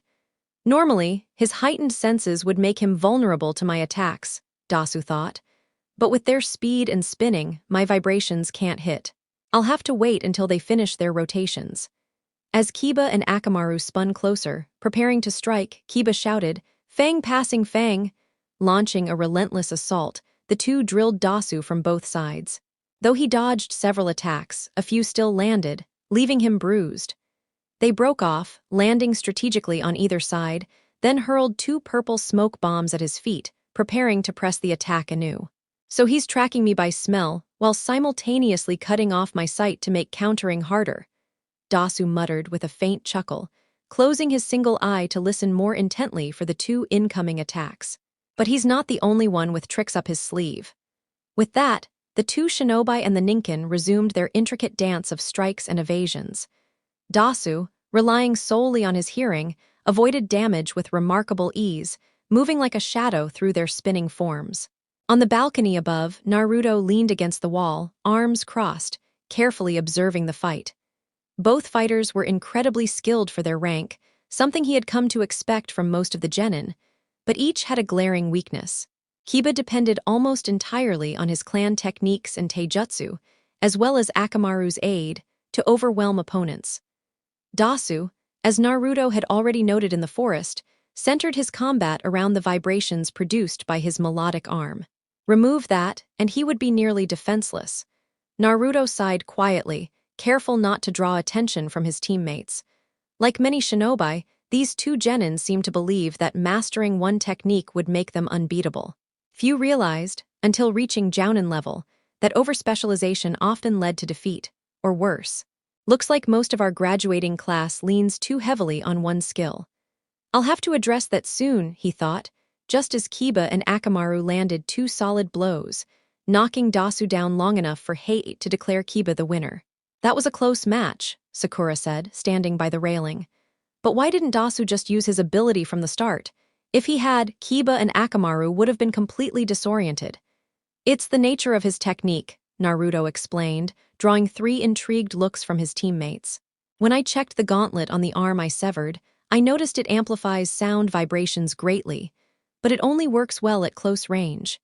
The further away the target, the more chakra it takes to guide the vibrations, and the weaker they get. Its true range is roughly 10 feet. So their sound-based attacks aren't as dangerous as we thought, Sasuke remarked with a smirk, scanning the next round of competitors. He was eager to see what Naruto could do in a real fight, not just a sparring match, and was also curious about Sakura's independent capabilities after seeing her against Orochimaru. Good work, Kiba, Kurenai said as the Inuzuka heir returned to his team. Your attacks are faster and stronger, but you seemed almost desperate to finish quickly. Was that because of what Naruto said? Kiba nodded, stroking Akamaru's head. Yeah, that Dasu guy was caught off guard by Naruto's warning. He wasn't paying attention to me or Akamaru at first, but afterward he zeroed in on me, as if he wanted to do to me what he couldn't do to Naruto. Do you really think he would have attacked Naruto-kun? Hinata asked, worry evident in her voice. It's possible, Shino said calmly, speaking to a bug on his finger. My insects picked up traces of Naruto's chakra on him. That means he and his team fought Naruto at some point during the second stage. Given their injuries, it's likely Naruto caused them. Hinata's eyes widened. She had always thought of Naruto as cheerful and kind, not someone capable of that level of harm. Naruto-kun wouldn't do something like that, right? Kiba sighed but confirmed, that's probably what happened. Hinata seemed on the verge of tears. Hinata, Kiba continued gently, I know you care about him, but we have to face reality. The guy had Naruto's scent on him, close enough for Naruto to inflict those injuries. There was also a faint metallic scent on his right arm, probably from the sword that cut it. Sasuke and Sakura don't carry weapons that could do that. With Naruto's sudden change, we can't predict what he's capable of or what those scrolls are for. It's unsettling, I know, but the evidence points to him. Kurenai nodded, feeling a pang of sorrow as a single tear slid down Hinata's cheek. She wanted to shield her, but the harsh truths of being a shinobi couldn't be avoided forever. The board beeped, signaling the next match. Naruto and Sasuke's eyes locked, silently acknowledging each other. Sasuke activated his Sharingan, committing everything about the arena to memory, while Naruto spotted Neji Hyuga, smirking as he approached the steps. From stolen exam cards, they knew Neji relied entirely on taijutsu and hand-to-hand combat, a prodigy of the Hyuga clan. Time to see what this guy can do, Naruto thought, feeling the arrogance radiating off Neji in waves. So that's Neji, Sakura frowned. His ego is even bigger than yours, Sasuke. Kakashi snorted quietly, and Naruto smirked at Sakura's comment.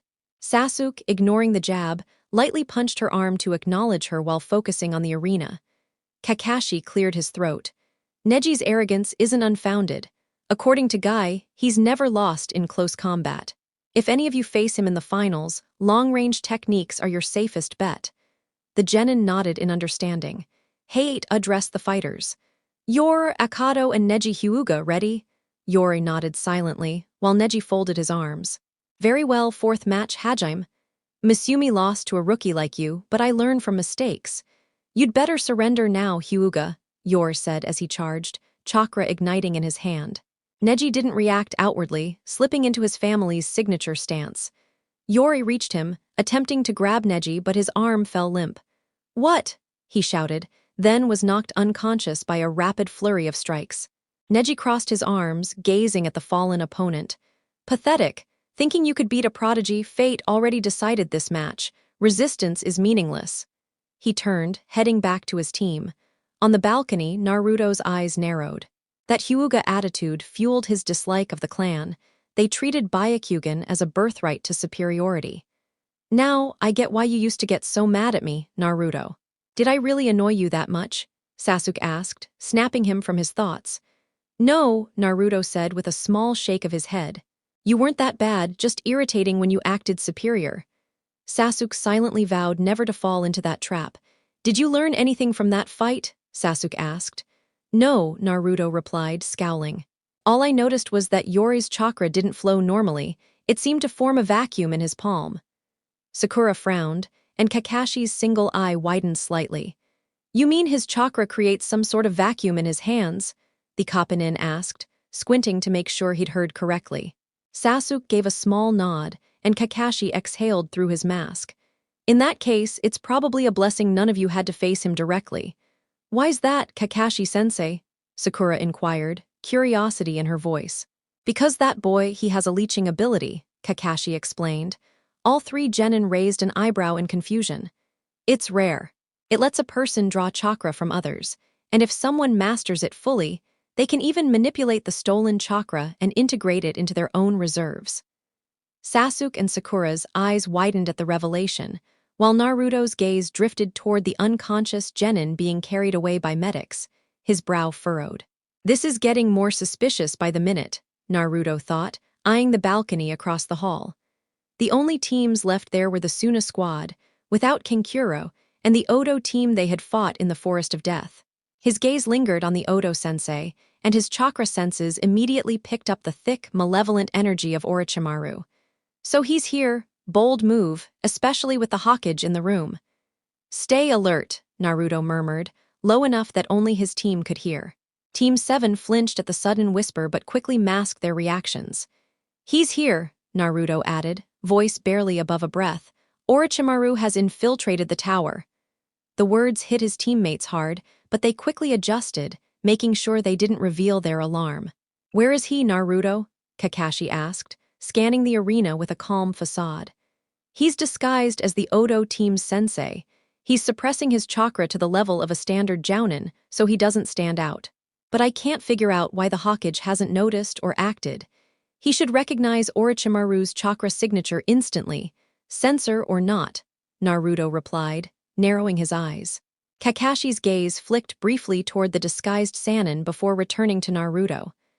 Naruto, the Hokage knows exactly where Orochimaru is, he said calmly, making his student's eyes widen. Sakura whispered urgently, then why isn't he doing anything? Shouldn't there be an immediate lockdown?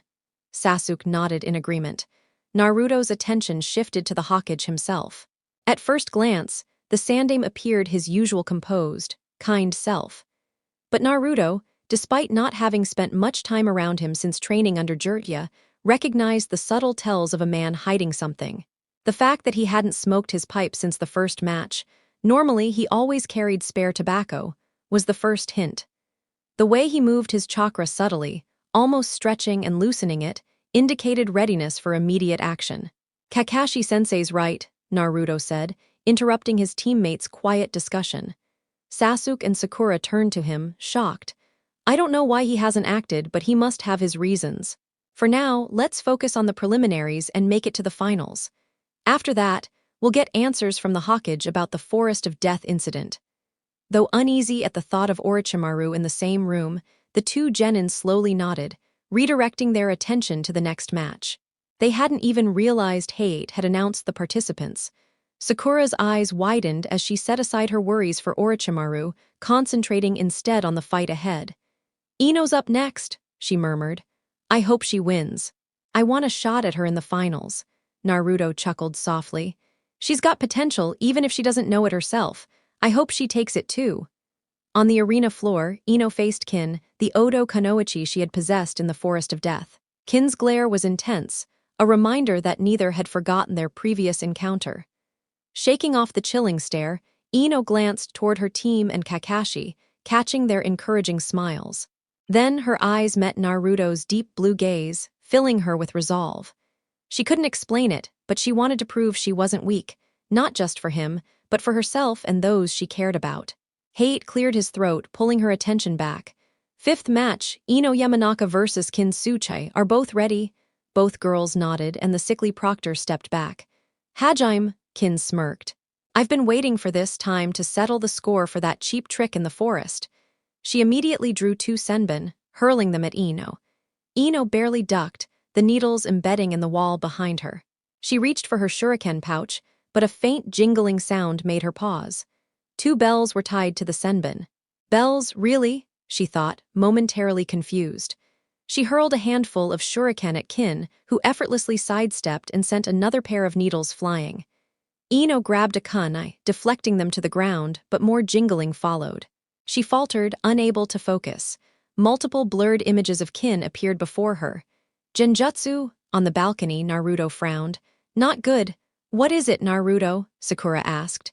"Kin's using sound-based genjutsu. It's similar to the melody arm, but it traps the opponent in an illusion instead of causing direct harm.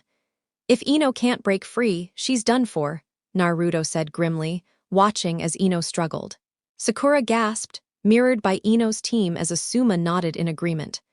The 3 shouted encouragement, but Naruto closed his eyes, thinking. If anyone tried to break it for her, Ino would be disqualified and Kin would advance to the finals, an outcome that could give Orochimaru even more leverage. He needed a way to help her fight without interfering. A dark voice echoed in his mind. "You could flare your chakra, let that girl's sensors pick it up." Naruto scowled. "What do you want, Fox? And why should I listen?" The Kyuubi growled but continued. "I'm just offering advice to stop you overthinking. Your chakra is heavily yang, rare in your kind. It gives strong life force and life-giving energy, meaning anyone who senses it will gain strength to keep fighting." With that, the Kyuubi severed the connection, leaving Naruto to consider his next move. Naruto's eyes widened slightly as he listened to his teammate's unusual suggestion. At first, it seemed strange, but the more she explained, the more it started to click in his mind. He had noticed before that whenever he pushed his chakra to the limit, those around him often seemed invigorated somehow, like they could go on forever. Jiraiya had even mentioned once that his chakra had a peculiar quality, something no one else possessed. Well, it's worth a try, he thought as Ino tried to rise, only to collapse back onto her knees with 3 senbon embedded in her leg. "Come on, Ino, you can still make it." Moving to the railing, Naruto drew everyone's attention. He closed his eyes, centering himself. Behind him, Sasuke and Sakura exchanged puzzled glances before sneaking a look at their sensei, who merely shrugged, his gaze fixed solely on Naruto. Just as Sasuke opened his mouth to question him, Naruto's chakra surged outward, enough to be felt by everyone nearby, but not strong enough to break the genjutsu trapping Ino. Instantly, those around him felt a surge of strength and calm wash over them, a sense that they could tackle anything while it lasted. Only Orochimaru in disguise, and those tainted by his corrupt chakra, remained unaffected. Even the members of the future Konoha 12 reacted uniquely. Lee's youthful energy blazed brighter than ever, Tenten beamed with delight at the unusual aura, and Neji experienced the most profound change, his anger and bitterness slowly fading. Memories from before his father's death came rushing back, bringing a single tear to his eye as they played out in vivid detail. Shino noticed his insects initially acting wild, disturbed by the overwhelming chakra, but soon they calmed and moved freely along his body like usual. Hinata felt a new confidence growing with every passing moment. Kiba's instincts screamed to follow Naruto, sensing a natural leader in him, a true alpha. A little further down, Shikamaru and Choji felt their anxiety fade, comforted by the sense that everything would work out for the best. Sasuke and Sakura, having been exposed to Naruto's chakra longer, felt the effects less intensely, but even they couldn't ignore the boost in strength and determination. Across the arena, even Gaara, unsettled and troubled, felt a rare peace settle over him. The whisper of his mother that had haunted him grew fainter, and he began to embrace the unfamiliar sensation of completeness. What is this feeling? He wondered, astonished at the calm spreading through him. On the arena floor, Ino's heightened senses struggled to keep up with the torrent of chakra. Her energy instinctively reached out to Naruto's, just as it had back in the Forest of Death, and this time she allowed the connection. At first, nothing seemed to happen, but then her world erupted in a surge of power as her chakra returned and skyrocketed. This power, it's incredible. Where is it coming from? She thought, unaware that someone could now hear her internal voice. That would be me, Ino, said Naruto's voice inside her mind. It's because it's me. Don't get ahead of yourself trying to figure everything out right now. Finish your match first, then we can talk. Think of this link like your clan's telepathy technique, or at least something close. Now go win your match. With that, Naruto's voice faded, pulling her back to the present. She immediately noticed that Kin's genjutsu was weaker and that all the copies around her were kneeling, panting. Still stunned by the discovery, Ino focused, determined to finish quickly. She formed the ram sign and channeled her restored chakra, unleashing a burst that surprised even herself. Kai, the illusion shattered, and spotting her opponent recovering, Ino seized the moment, cutting the bell wires with her kunai and pinning her opponent, kunai at her throat. Hate's voice broke through the trance. Winner, Ino Yamanaka. The announcement snapped everyone out of their daze. Ino quickly returned to the balcony, making a beeline for Naruto. The two moved away from the crowd to speak privately. Okay, Naruto, spill it, Ino whispered urgently. How did you talk to me telepathically? And what's up with your chakra? Why did I feel stronger when I sensed it? Naruto fought to suppress a laugh at her rapid-fire questions. In order, he said with a small smirk, I don't fully understand it myself. Maybe Hokage Jiji or your dad might know. My chakra is unique, highly yang-oriented, but I honestly don't know all the implications. As for your power spiking, I can only guess it's the effect of being near mine. I just wanted to give you a boost and make sure you kept fighting. So, no clear answers, Ino deadpanned. Naruto chuckled sheepishly, rubbing the back of his neck. He looks kinda cute doing that, she thought before shaking her head. Pretty much, Naruto replied. We should definitely talk to the Hokage and your father, though. Even if they don't know exactly what's happening, they might help us understand what to expect. Nodding, Ino returned to her team with Naruto by her side. Their approach drew attention. Observers couldn't help but notice the uncanny resemblance between the two blondes, so reminiscent of Naruto's parents. Spiky blonde hair, sharp features, athletic builds, it was almost like seeing Minato and Kushina again, younger and alive. What was that about? Sakura asked once Naruto returned to Team 7. From the wall, Naruto glanced down at Ino being questioned by her team. Something happened during her match that affected both of us, he explained. We're not sure exactly what, so we plan to speak with the Hokage and maybe Ino's dad. For now, we need to focus on reaching the final round. Team 7 reluctantly agreed, though Sasuke added one final quip. You know, Naruto, if you want time alone with Ino, you could just ask. No need for excuses like Kakashi-sensei.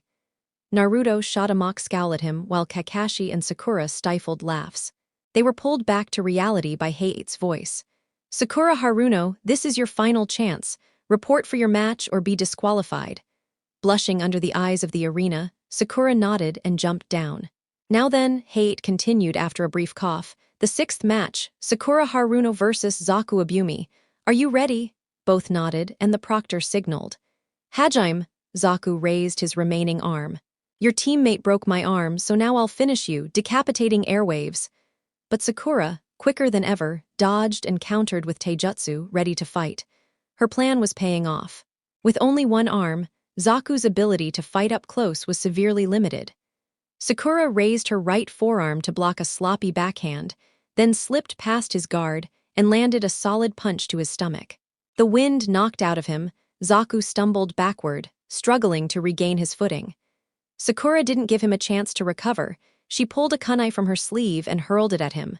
Zaku, however, recovered faster than she expected, deflecting the kunai with his own. But he couldn't avoid the explosion triggered by the paper bomb wrapped around her weapon. The blast threw him against the wall, cracking the surface with the impact and the sickening sound of bones breaking. Stepping forward, Hayate raised his hand. "That's enough. As proctor, I declare Zaku Abumi unfit to continue. The match goes to Sakura Haruno." Before anyone could cheer, Zaku's eerie laughter echoed through the arena.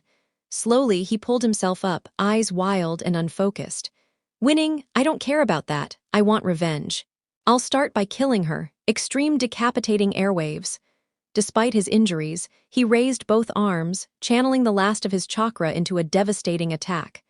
"Sasuke!" Naruto shouted, leaping from the deck while forming seals for a defensive jutsu. Sasuke didn't wait. He was already moving to intercept the deranged genin. Naruto landed beside Sakura, who had her hands in the snake seal. "Daten, earth-style wall." "Sutin, water encampment wall." Mud and earth shot up from Sakura's technique, forming a thick wall that absorbed the brunt of Zaku's strike. Naruto's water jutsu added a second layer, dispersing anything the earth wall couldn't handle.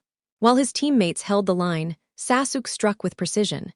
He kicked Zaku into the wall, grabbed him by the throat, and locked eyes with his Sharingan, trapping the Odo Genin in a genjutsu. A clearing of the throat drew everyone's attention to the Hokage, who had stepped onto the arena floor. "Excellent work, Team 7, he said, smiling at the young genin. "You handled yourselves well, though I wish such measures weren't necessary."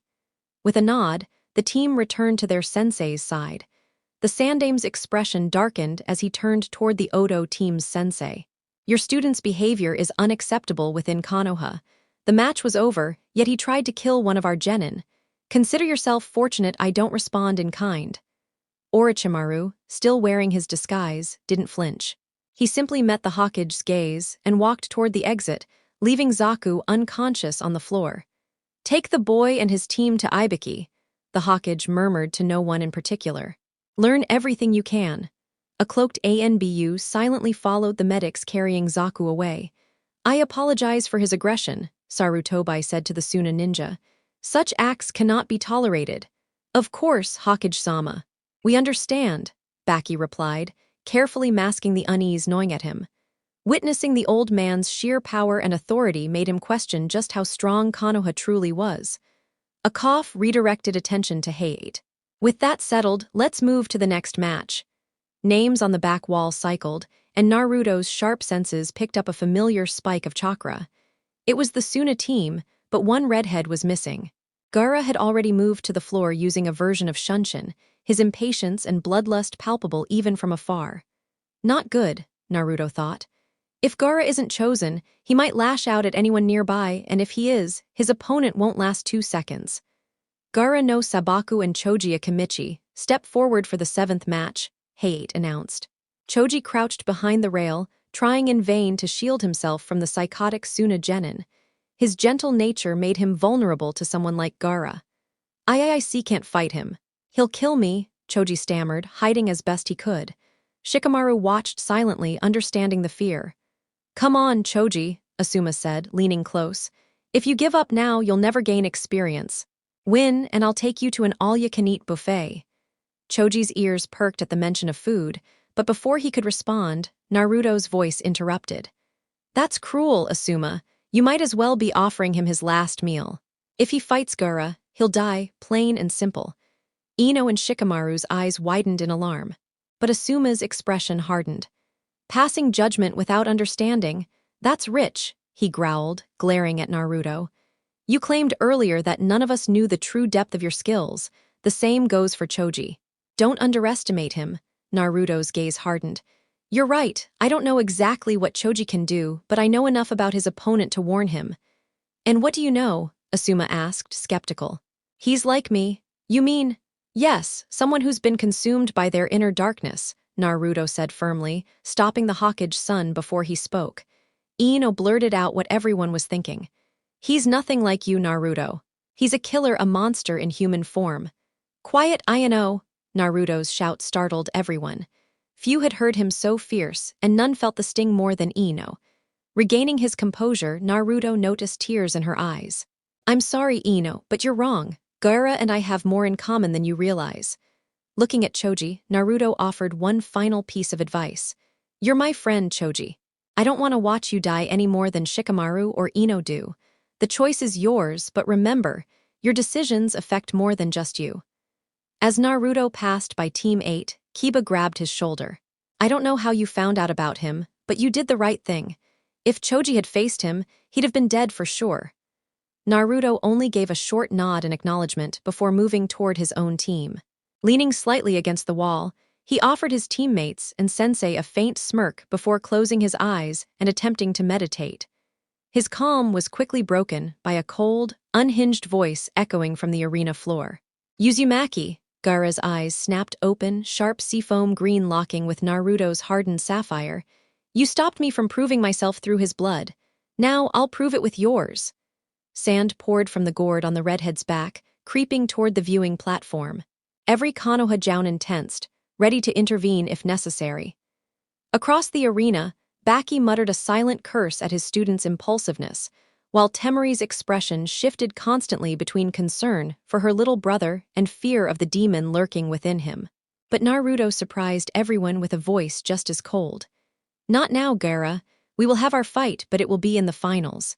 I can feel your need to prove yourself, and there's no better stage than in front of hundreds of people, acknowledging who you are. The sand paused, wavering as Gaara debated internally. Slowly, it retreated back into the gourd, which he sealed with a cork. With a final glare at Naruto, Gaara vanished in a sand shunshin, reappearing beside his sister. Naruto exhaled slowly. I'm sorry for the delays, Heiit-san. But there are still 3 matches left, correct? Right, the ill Jounin replied, glancing at the Hokage for confirmation. Receiving a nod, he addressed the gathered teams. Choji Akimichi has withdrawn, so Gaara no Sabaku is the winner. Next, we'll determine the 8th match. The names of the remaining 6 genin flashed across the display before settling on the next 2. Shikamaru, Nara, and Tenten, please take the floor. Shikamaru let out a heavy sigh. Figures my match would be moved up, he muttered lazily, heading to the arena. Tenten frowned at his apparent disinterest. If not for the Nara reputation for laziness, she might have thought he didn't consider her worth the effort. Go Shikamaru, show them what you've got, Choji shouted, fear from earlier replaced by enthusiasm. Ino cheered alongside him, supporting the 3rd member of Team 10. Heiit stepped between the two, silencing the crowd. 8th match, are both fighters ready? Tenten gave a sharp nod. Shikamaru sighed again, drawing small sweat drops from the watching Konohanin. Heiit raised his hand, then swiped it down and jumped back. Hajime, I don't know her technique, but she's probably familiar with mine from Lee. Still, it's all I've got, Shikamaru thought as he formed the rat sign, extending his shadow toward Tenten. Shadow imitation jutsu. Tenten had already started retreating before the shadow reached her. Shikamaru focused, thinning his shadow to extend it, but it wasn't enough. Tenten leapt back, stopping in front of a statue just out of reach. The thin shadow wavered briefly, then returned to him. So that's the limit of his shadow, she thought, noting the distance. 10 tiles, I should be safe if I keep this gap. Nice technique, Tenten said, drawing a scroll with yellow and pink designs from her pouch. But now that I know its limit, it's useless. Shikamaru muttered, not good, as she spun high into the air. The scroll blurred into a whirlwind of pink and yellow, launching a barrage of weapons toward him. Rolling to dodge the first wave, Shikamaru jumped back to avoid the second. The attack continued relentlessly, giving him only narrow margins to survive. Finally, the assault ended. Tenten landed gracefully, a sea of weapons separating them. You're faster than you look, she said, drawing another weapon. But there's no room to dodge now. Make it easy, surrender. Shikamaru leaned on one leg, hands in his pockets. Surrender, easier than continuing this trouble, but my mom would never let me hear the end if I didn't try. So I'll win. He dropped to a knee, forming his signature hand sign. And how exactly do you plan that? Your shadow can't reach me here. Tenten narrowed her eyes at his smirk. Then a blinding flash forced her to shield her eyes. When the light faded, she found herself unable to move. Shadow imitation jutsu complete, Shikamaru said, rising and lowering his arms, mirrored by Tenten. How? I was out of reach. He gestured to the floor. You were, but I used the shadows from the weapons to extend mine. The flash bombs temporarily strengthened them and my shadow's range, then I wove them into yours. Shikamaru pulled shuriken from his holster. Tenten, without one, remained unarmed. I won't harm you unnecessarily. Just step back. Tenten struggled briefly, then accepted defeat. Turning her head toward Hayate, she whispered, I forfeit. Hayate raised his arm. Winner of the 8th match. Shikamaru Nara. Since neither was injured, the medical team didn't intervene. Guy and Lee comforted Tenten, while Shikamaru was met with cheers and pats from Ino, Choji, and Asuma. Naruto smirked at the scene. I get his strategy, but how did he trigger the flash bombs mid-battle? He noticed Sasuke smirking knowingly beside Sakura, while the pink-haired girl looked puzzled. They weren't in his pouch, Sasuke explained. He dropped them on the floor while dodging Tenten. Then he triggered them with chakra, unnoticed. Right, Shikamaru gave a lazy smirk, confirming Naruto's observation. How on earth did you notice that? There's no way you could have seen all that with Tenten throwing weapons everywhere. The blonde genin laughed, knowing full well Sakura's tendency to get flustered when someone picked up on details she missed. True to form, she was still pressing him for answers, eager to extract every scrap of information she could. The sharp beep of the screen drew the attention of everyone nearby. The members of the Rookie Nine immediately fell silent when they saw the names displayed. An eerie stillness settled over the platform as all eyes turned toward the two chosen fighters, one wearing a mask of calm resignation, the other trembling on the edge of panic. For a brief moment, hope flickered that this was some cruel prank. Sakura and Ino even tried subtly to dispel any lingering genjutsu, but their efforts were in vain. Hayate's voice soon shattered any illusion. Naruto Uzumaki, Hinata Hyuga, please report for the 9th match. Hinata's chest tightened, her heart threatening to stop entirely as reality sank in. She had been paired against the one person she admired above all others, the one she could never bear to hurt. Fate had cruelly chosen this moment to strike, and the anxiety she had carried since the start of the exams only compounded her fear. From the preliminaries onward, her courage had been chipped away with every passing match. Watching her peers like Kiba and Shino succeed made her doubt her own strength. Now, facing Naruto, even the small reserve of confidence she had managed to keep alive seemed utterly destroyed. The thought of facing him in combat was more painful than she could have imagined. Naruto, meanwhile, closed his eyes as he absorbed the unexpected announcement. He knew that once the second stage ended, they were on their own. The final round would pair them against anyone, whether from their village or even their own team. Still, he had never imagined that his opponent would be Hinata. Yet the surprise didn't feel unwelcome. He had been hoping to help his fellow genin grow, and this was the perfect opportunity to do exactly that, for the Hyuga heiress.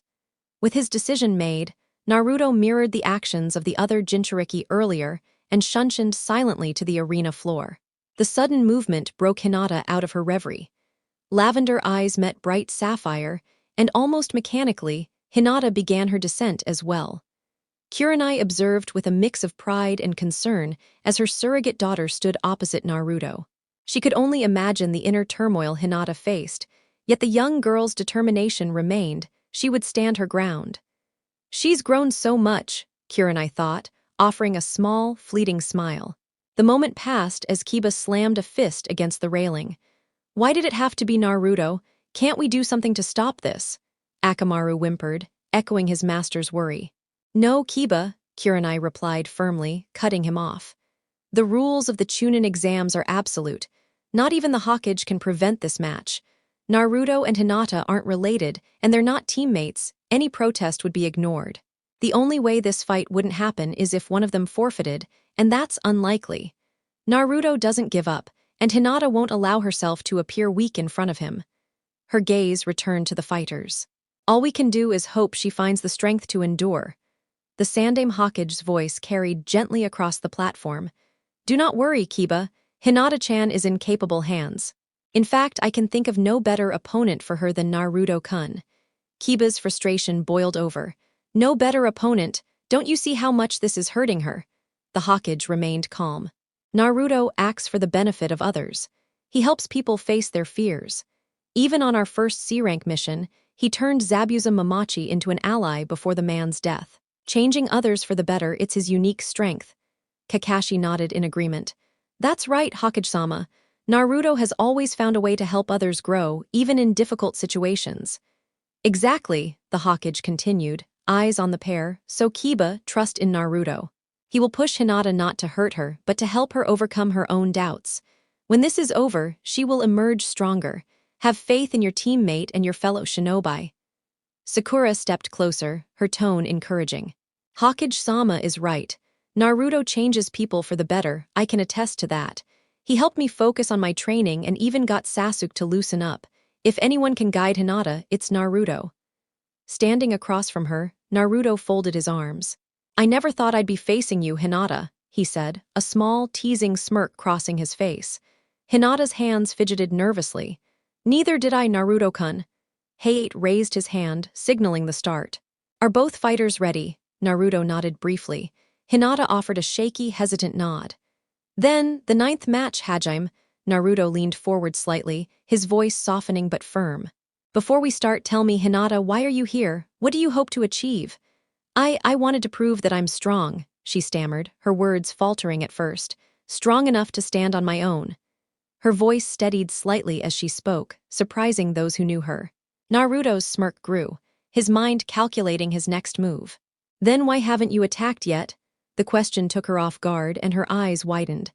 The match has begun and you could have gone first. Why wait? A soft blush spread across her cheeks. I could never hurt you, Naruto-kun. Naruto sighed inwardly, realizing her feelings ran deeper than he imagined.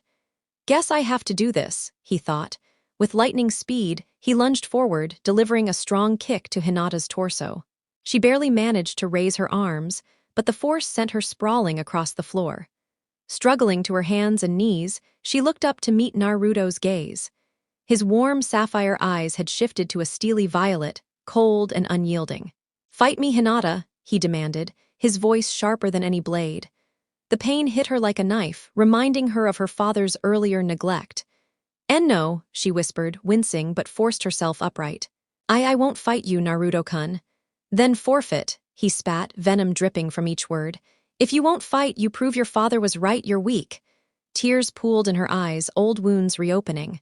No. You're wrong, she cried, shaking off her fear. I've changed, I've grown stronger. Then fight me, show me that you've truly grown. I just can't fight you, Naruto-kun, Hinata murmured, her voice barely audible. Naruto let out a slow sigh and reached behind him, unsealing the katana he had wielded against the Odo team earlier. From the stands, Sakura, Lee, and the members of Team 10 watched wide-eyed. Naruto had only used it once in the forest, but that single strike had been enough to reveal his skill with a blade. He was no amateur. I'm not giving you the option to back down, Naruto said, his gaze sharp as it shifted to the sickly proctor. Hayate-san, as a fellow swordsman, I ask you, whatever you see or hear, do not interfere in this match. Hayate froze, caught off guard by the direct request. He glanced at the Hokage, unsure if he had permission to agree. Hiruzen closed his eyes, considering the situation. He trusted Naruto. He knew the boy wouldn't deliberately harm anyone or jeopardize a teammate's future.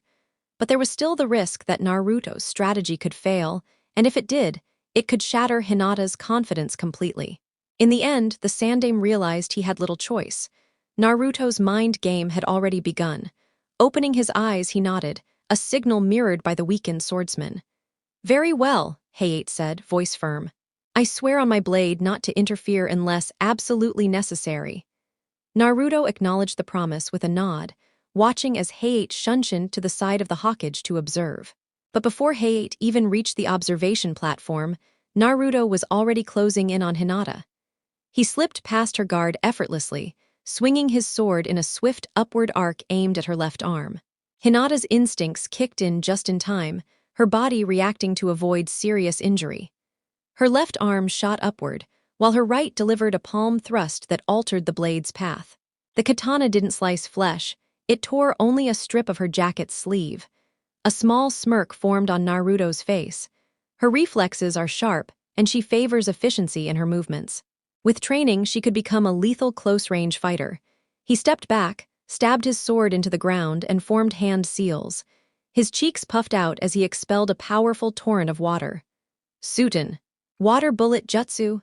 Hinata froze, her body tense as the water surged toward her. All match long, she had been struggling internally, trying to convince herself that Naruto's words didn't carry truth, that it was all some cruel deception. But now, seeing the attack barreling closer, she had no choice but to confront the reality. She was weaker than him.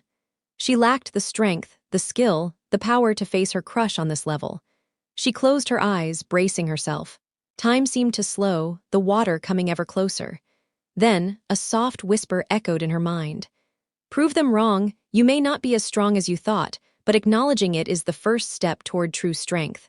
Take it, my dear, the first of many. Tears mingled with determination as chakra began to fill her eyes. Why, you're right, I will become stronger. I'll prove I'm worthy. Her Byakugan activated, lavender eyes glowing with resolve.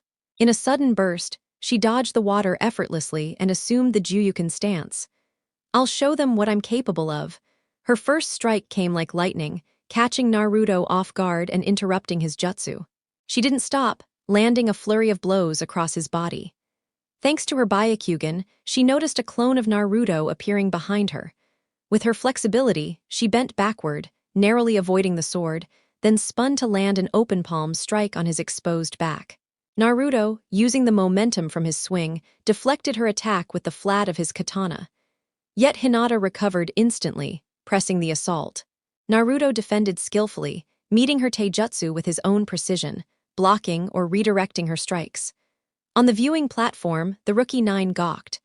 The shy, timid Hinata was fighting like a true warrior, matching Naruto blow for blow. Is that really Hinata? Ino whispered in disbelief. Yes, Shino confirmed. She may be quiet, but she's incredibly capable. Neji, a short way down, scowled. She's still a failure. Nothing can change that. Naruto observed her silently. Her chakra's almost gone, yet she keeps fighting. Hinata, you've proven yourself today. Even if you lose, there's nothing to be ashamed of. With a sudden gust of wind, Naruto vanished and reappeared behind her, delivering a light chop to her neck. As consciousness slipped from her, she heard him whisper, "Well done, Hinata, you proved everyone wrong." A small smile graced her lips before she went limp. Hayate knelt, confirmed she was safe, then raised his hand toward Naruto. Winner, Naruto Uzumaki. Carrying Hinata, Naruto shunshined back to the platform and laid her gently against the wall. Akamaru emerged, standing guard by her side. Naruto chuckled at the loyal pup and returned to join the male members of Team 7. Kurenai offered a small smile. Thank you, she'll grow stronger because of you. Naruto simply nodded, resuming his spot on the wall. His peers now looked at him with newfound respect. He was no longer the loud, brash, dead-last academy student. He had become calm, calculated, and formidable, a comrade to value, an enemy to fear. The 10th match, contenders step forward, Hate announced, coughing mid-sentence. YOSH, time to reignite my youthful spirit, Lee shouted, leaping over the railing. Temari smirked, unimpressed, assuming him another overzealous Konoha rookie. If you're ready, Hate raised his arm. The 10th match, Hajime, you should just forfeit now, Temari suggested coolly. Never, Lee shouted, taking the Goken stance. To forfeit would dim my flames of youth. He launched into a spinning roundhouse kick. Temari angled her fan, intending to deflect him. The impact rang with metal, not bone. Weights, she thought. Regaining control, she prepared for his next move. Lee circled her rapidly, a green blur in motion. Fast, faster than expected, Temari noted. She unleashed a powerful gust with her fan, momentarily disrupting him. But he barely faltered. With acrobatic precision, Lee jumped, delivering a heel drop. Temari blocked, but he swiftly sandwiched her fan between his legs, throwing it aside. Landing in a crouch, he swept her legs and punched her stomach, sending her crashing to the ground.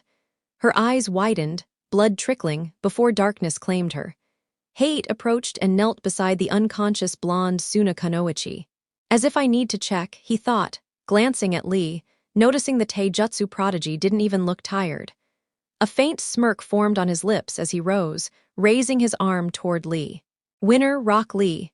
The Sandame, putting his pipe back to his lips and lighting it, let out a satisfied smile. Finally, it's time for the main event, Hate announced loudly. With this, the preliminary rounds of the third exam are officially complete. Soon, all the victorious genin stood before the Hokage and the exam proctors.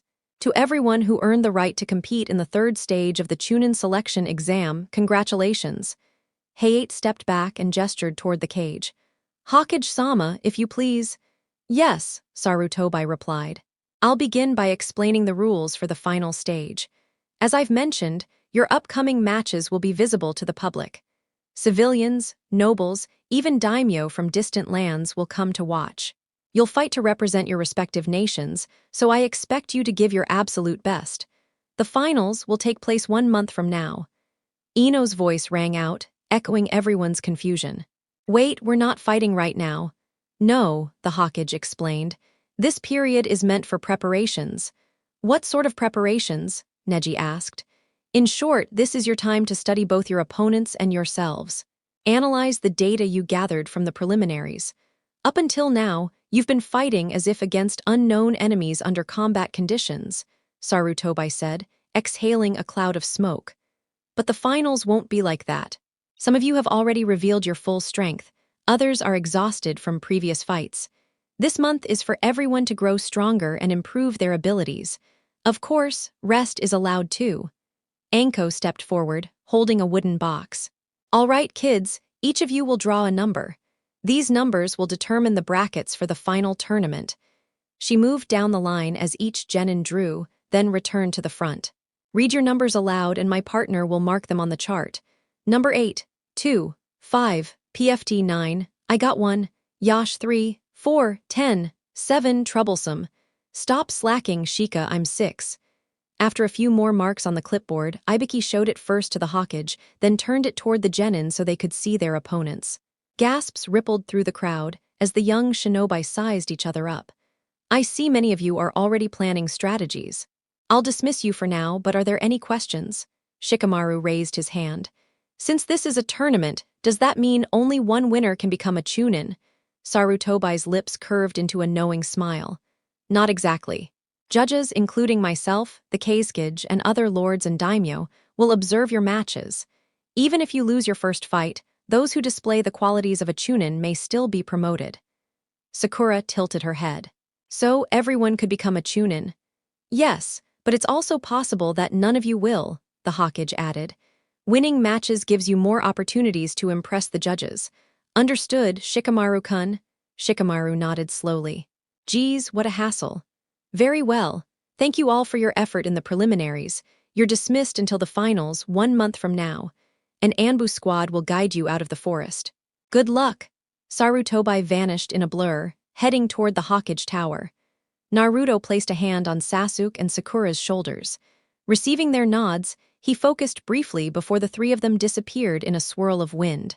From the stands, Kakashi smiled at his fellow Jounin and vanished as well. Time to push these three to their limits. Training Ground 7 soon after leaving the tower, Team 7 arrived at the training ground, 2 of them slightly unsteady. Hey, this will take some getting used to, Sakura muttered, clutching her stomach. Sasuke's expression mirrored her discomfort, though his pride kept him silent. Hee, sorry about that. Shunshin usually feels smoother without passengers, Kakashi said. Anyway, he continued, drawing their attention, there are strong opponents waiting in the tournament. We'll be pushing your training to the limit and working to eliminate weaknesses. We'll start with, before we start, Sensei, Naruto interrupted, there's someone I want you to meet. He shouted toward the surrounding forest, come on out, Iro Sennin. You're not hiding from anyone. The rest of Team 7 stared blankly. Damn it, kid, how many times do I have to tell you not to call me that? A familiar, irritated voice barked. Kakashi's eye widened as he recognized the voice. Sasuke and Sakura exchanged glances. Moments later, a tall man with spiky white hair emerged from the trees, appearing almost out of nowhere. Oh, get over it. I only call you Iro Sennin when you're doing something perverted, Naruto said smugly. Jiraiya froze, confirming Naruto's claim without a word. I hope you don't mind me dropping in, Kakashi, the white-haired Sannin said, turning to the Jounin. Thought I'd help with your brats a bit. Not at all, Jiraiya-sama, Kakashi replied with a small bow. Turning to his students, he continued, most competitors will train with family this month, but will do things differently. How so? Sakura asked. We'll split our training between individual and team exercises. Individual skill is essential, but teamwork is paramount in Konoha. 4 days a week you'll train alone, the other 3 we train together. Jiraiya-sama will guide Naruto during his solo training.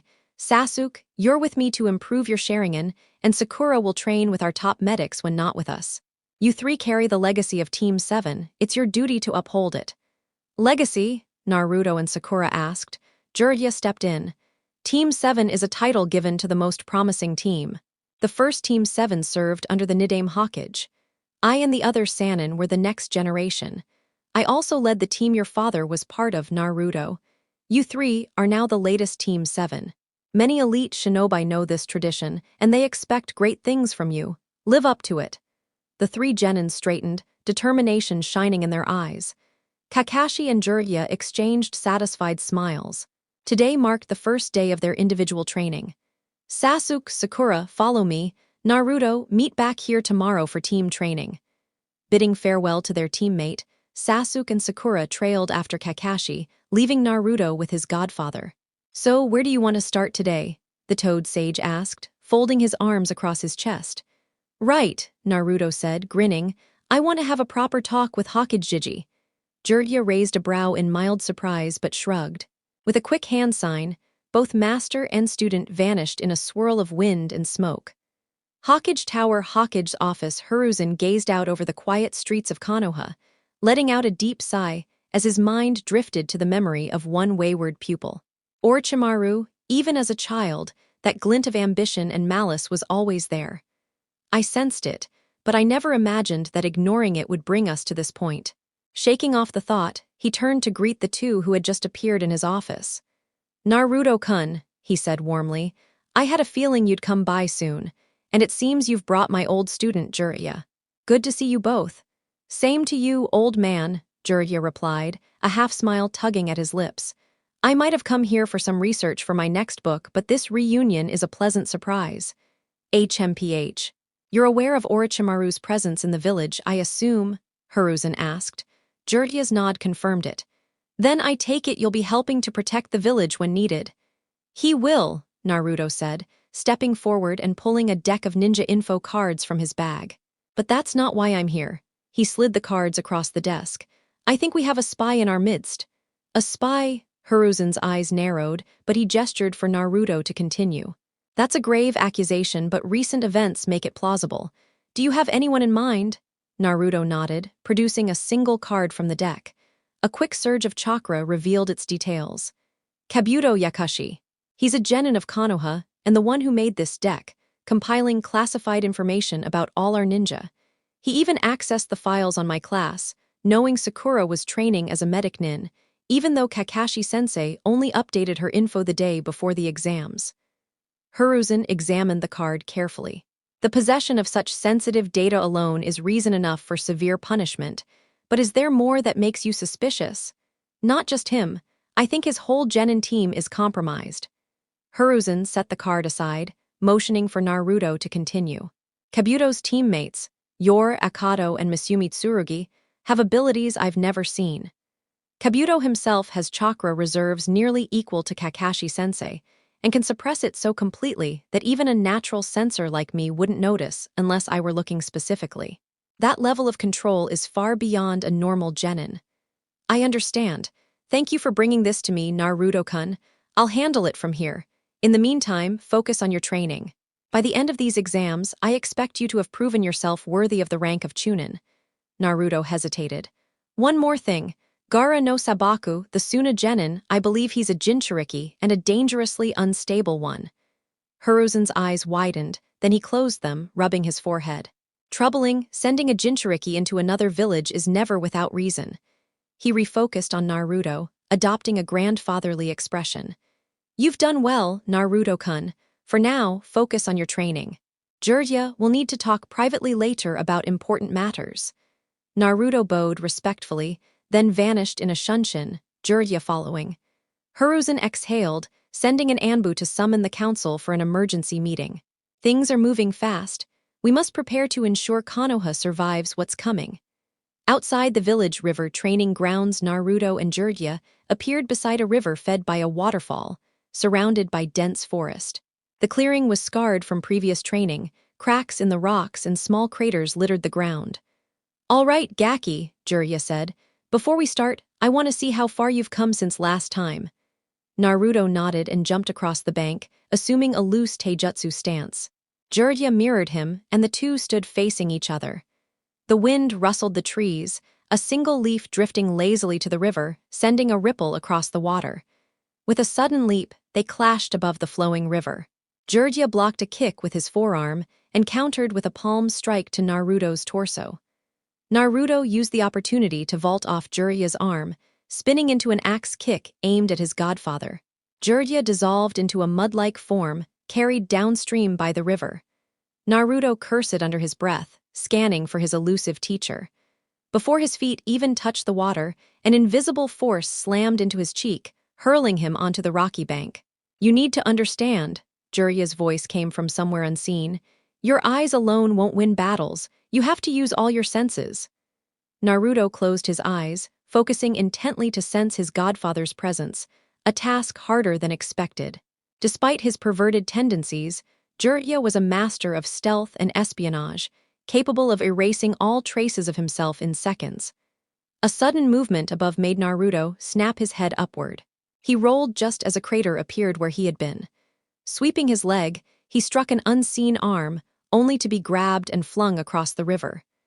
Landing midair, Naruto summoned a handful of shuriken and unleashed them in the area he felt Jiraiya. I may not know his exact location, but widespread attacks should slow him down. He formed hand signs, multiplying the shuriken into dozens. Two clones joined the barrage, while the original prepared his next move. Golden chakra chains erupted from Naruto's back, each tipped with a sharp spearhead. 8 planted into the ground, forming a protective barrier around him and his clones, while 2 hovered above, twitching as they sought their target. From behind, Jiraiya observed silently. So he's managed to use chakra chains in combat, though it's taxing for him. He struggles to maintain them, which limits his other skills. Cleverly, he's found a partial solution to that weakness. Smirking slightly, the invisible sage readied himself for the next exchange. Inside the protective barrier, Naruto could feel his control over the chains slipping. Damn it, handling this many chains at once really drains me. I need to make this final strike count. With a silent thought, his 2 clones spread out, attempting to sense Jiraiya's location. The clone on the left paused, then vanished in a cloud of smoke. The 2 free chains whipped toward the direction the clone had sensed, striking forward. Jiraiya, ever alert, moved with ease, dodging the chains effortlessly. But the moment he came to a stop, Naruto's remaining clone vanished, providing the original with the information he needed. The ground trembled as the 2 chains erupted from the earth behind Jiraiya, wrapping around the toad sage. Their grip was brief, though Naruto's stamina gave out, and he collapsed to his hands and knees, panting heavily. The chains dissolved into nothing, freeing the Sannin. Jiraiya approached him carefully, placing a seal tag on Naruto's back and forming a half-ram hand seal. The mark glowed pale green as a gentle flow of chakra seeped into Naruto, replenishing his energy and restoring his strength. As the seal crumbled to dust, Naruto stood, catching his breath, and looked at his godfather with a grateful smile. "Thanks, Jiraiya-sensei. That warrior's rebirth seal, it might be the best idea you've ever come up with." Jiraiya scratched the back of his head, a small smirk forming. I wouldn't go that far. My books are far more impressive." Naruto gave him a blank stare. Clearing his throat, the Sannin turned serious again. "Anyway, you've come a long way since our last session.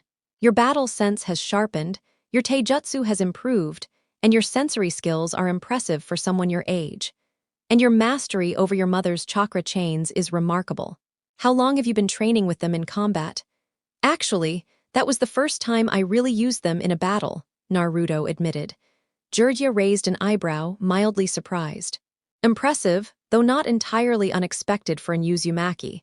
Maintaining them drained you so much you couldn't even sense naturally. Since we only have a month to train, that will be our focus, helping you handle the chains more efficiently. If Sarutobi-sensei's prediction is correct, they're going to be crucial soon. For now, though, I think it's time you inherit the first piece of your father's legacy."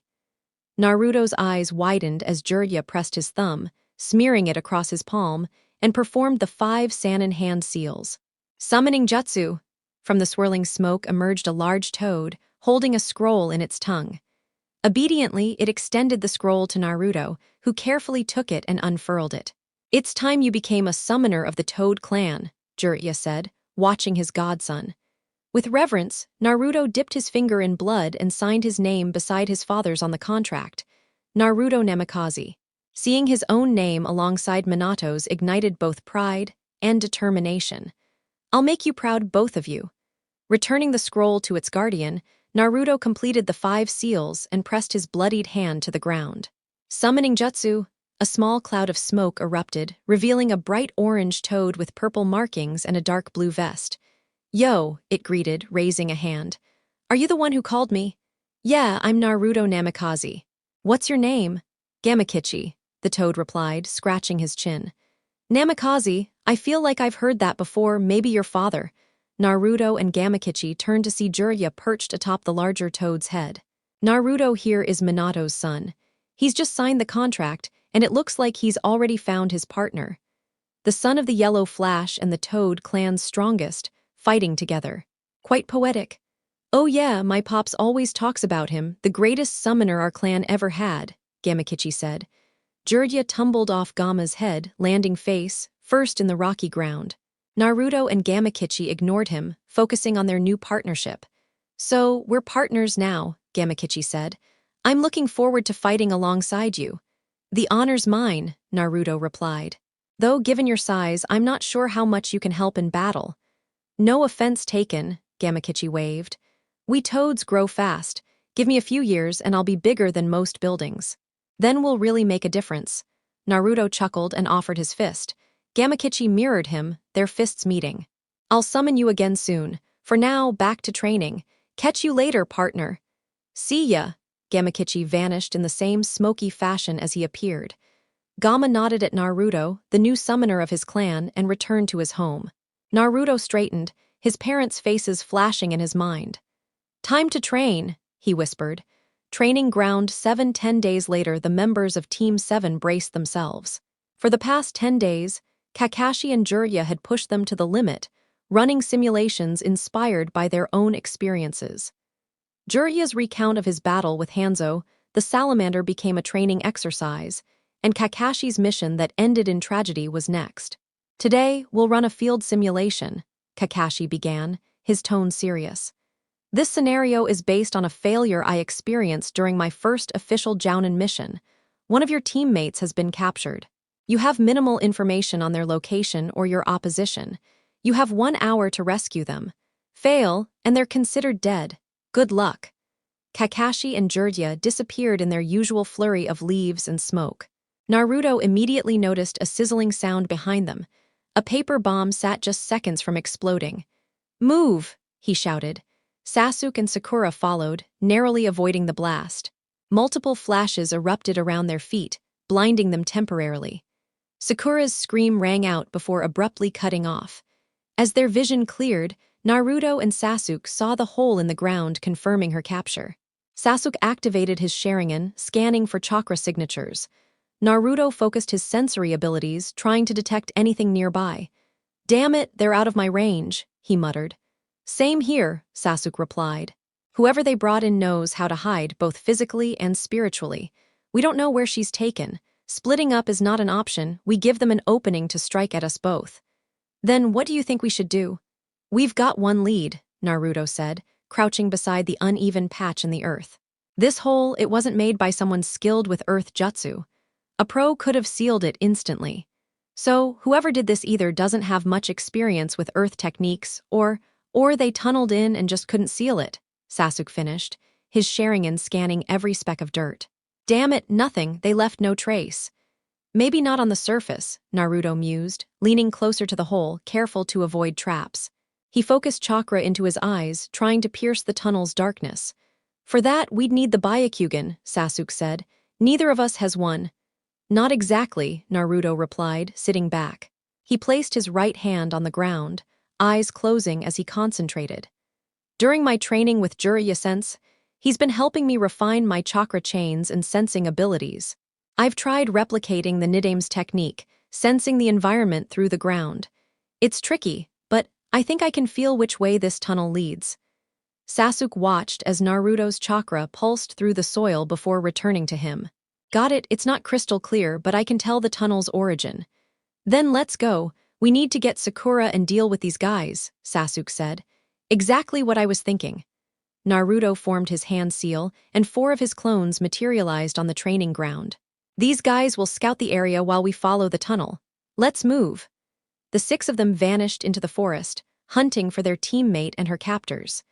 Sakura groaned as she came to, but the noise became a muffled gasp when she realized she wasn't in the training grounds or even on the ground. She hung suspended from a tree branch, arms and wrists bound with wire, ankles tightly secured, leaving her with almost no mobility. When I get my hands on Kakashi-sensei, he's going to regret this, she thought.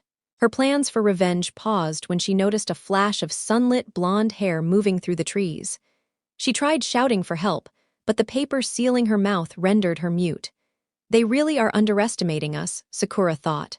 She used chakra to stick her feet to the branch above, then swung her body to dislodge a kunai from her holster.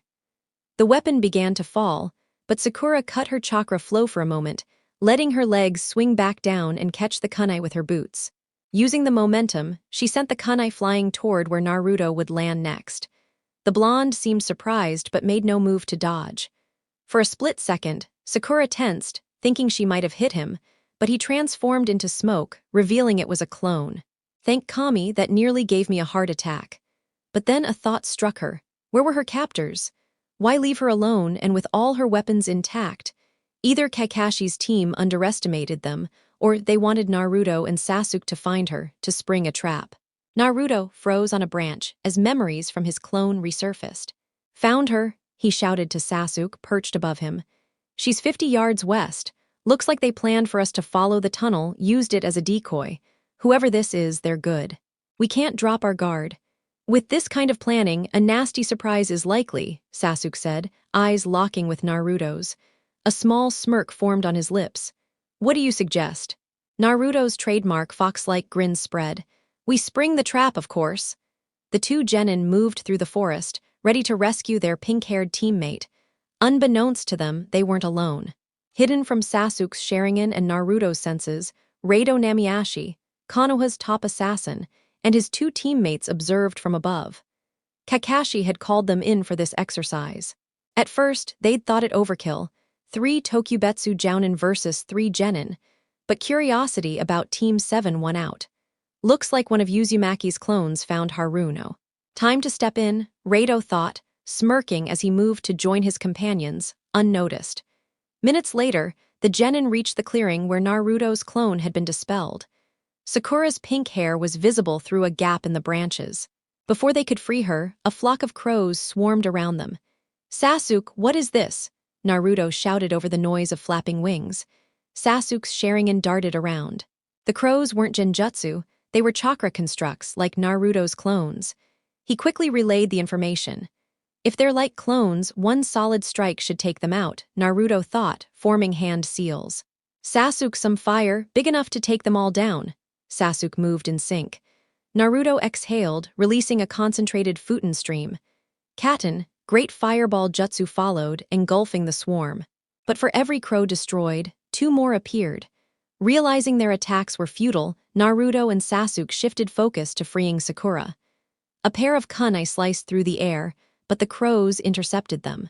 Sasuke's Sharingan caught 2 senbon deflecting their blades. That brief distraction was enough for the enemy to strike. Sasuke, look out! Naruto warned, sensing chakra behind him. Sasuke leapt away, narrowly avoiding a blade that slashed his back. The crows vanished with the attacker, but Naruto and Sasuke didn't hesitate. They lunged toward Sakura, only to be kicked back into the treetops by unseen enemies. Rado smirked mid-fall, eyes widening as a gloved hand punched him downward. A blonde and black blur followed, striking with enough force to accelerate his fall. These 3 are stronger than Kakashi let on, Rado thought as he hit the ground. Nearby, Rado's teammates watched in awe. If they can take Rado down like that, Team 7 is going to be unstoppable in a few years, one whispered.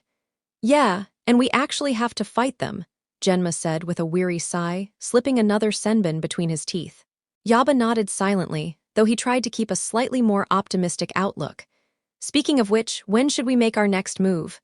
Not sure, maybe, Genma began, only to be interrupted by a familiar voice from behind.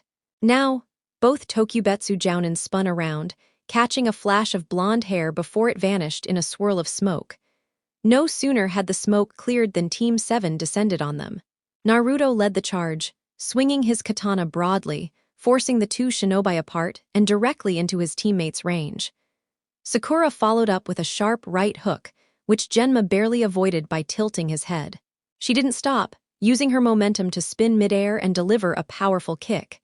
Genma had no choice but to brace himself with his arms, but the blow still sent him hurtling backward. What the? Kakashi didn't say she was this strong. That guy is definitely going to owe us after this. Yaba wasn't faring any better. He clashed with Sasuke's kunai, trying to keep up. When another strike failed, Sasuke leapt back and unleashed a flurry of small fireballs.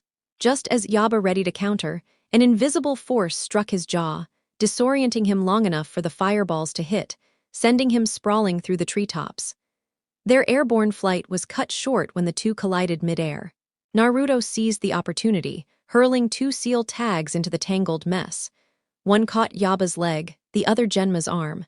Forming the snake seal, Naruto activated both tags. Faint blue strands of chakra extended, wrapping around the two Jounin and holding them in place. That's enough, Kakashi's calm voice echoed from a nearby branch, where he stood alongside Jiraiya, a bruised Rado slung over the older ninja's shoulder. Impressive work, team. Taking down 3 trained Tokubetsu Jounin isn't easy, even if they weren't at full strength. Naruto, go ahead and release them. That can't be comfortable. Tell me about it, Genma groaned, tangled awkwardly with Yaba. The 3 genin exchanged satisfied smirks as Naruto deactivated the seal, freeing them. Jiraiya-sama has another exercise lined up for you, Kakashi continued. For now, I'll take these 2 for a checkup at the hospital. Yani. With that, he vanished in a puff of smoke, taking the 3 exhausted Jounin with him. Naruto and his teammates barely had time to react before Jiraiya unleashed a sudden barrage of white needles. What the hell, Iro Sennin? Naruto shouted, leaping onto a tree trunk to avoid the attack. Jiraiya's hair settled back to normal as he deactivated the technique. The point of today's exercise wasn't just raw combat. It was about handling the unexpected, whether it's a teammate being kidnapped or getting ambushed. And now I'm your next challenge. The 3 genin widened their eyes as Jiraiya formed the tiger seal and inhaled deeply, releasing a powerful stream of fire. Together, they braced themselves, thinking, oh crap. Hours later, Naruto groaned for the 100th time, trudging through Konoha's streets. The exercise had left all 3 genin battered and sore, but Naruto had a purpose. He needed answers that had been nagging him since the preliminaries. Kakashi and Jiraiya had delayed him with training, but now it was time. He finally arrived at Yamanaka Flowers. The scent of fresh blooms filled the air as he stepped inside, meeting a broad-shouldered man with a long blonde ponytail behind the counter. Welcome to Yamanaka Flowers. How can I help you, young man? The man asked with a warm smile. Yamanaka-sama, Naruto asked, approaching the counter. He had a feeling this was Ino's father and that it wouldn't be wise to get on his bad side. You guessed right, the man replied, still smiling. I am Inoichi Yamanaka. It's a pleasure to finally meet you, Uzumaki-san. Just Naruto is fine. I've never really been one for formalities, Naruto said, not surprised at all that the man knew him. He probably would have been more shocked if he hadn't. Inoichi's smile widened at Naruto's humility, a trait he shared with his late wife. In that case, call me Inoichi. So what brings you here, Naruto-san? I wanted to ask a few questions about something that happened during the preliminaries. Ah, Inoichi said knowingly. This is about how yours and Ino's chakra reacted. Follow me, we can discuss it properly. He moved to the door, placing a closed sign, and gestured for Naruto to follow through a curtained doorway behind the counter. Why don't we continue over dinner? As long as it's not a burden, I'd be honored, Naruto said, bowing slightly. Nonsense, come along. They walked down a hall and entered a warm, modest living area. The Yamanaka clan had embraced civilian life after the village's peace, and their home reflected that simplicity. Family pictures and heirlooms decorated the space, giving it a welcoming, lived-in feel. "Make yourself comfortable, Naruto. I'll call Ino down," Inoichi said, moving to the stairs. "Ino, come down, dinner's ready and we have a guest." "Coming, Dad, wait, Naruto," Ino exclaimed, surprised to see her teammate standing in her home. Naruto gave a polite smile, nodding toward Inoichi. "I came to speak with your father about the preliminaries. He suggested we all talk it over." "Good. Let's head to the dining room. Your mother's already prepared dinner," Inoichi said. The dining room was traditional, a low wooden table with cushions arranged neatly around it. Platters of food, including beef, chicken, and vegetables, were set out. Ino's mother entered at that moment, and Naruto almost did a double take at how much she resembled her daughter. Long platinum hair, bright blue eyes, a mirror image, only older and more refined. "Oh," she said, noticing the three. "Inoichi a guest?" "Last-minute invite," Inoichi explained, kissing her temple. "He came with questions best discussed over a meal." "Then let's eat," she said warmly. Everyone knelt on the cushions, leaving Naruto's gear near the wall. They placed their hands together in prayer before beginning. "Itadakimasu," they said together, picking up their chopsticks and digging into the meal.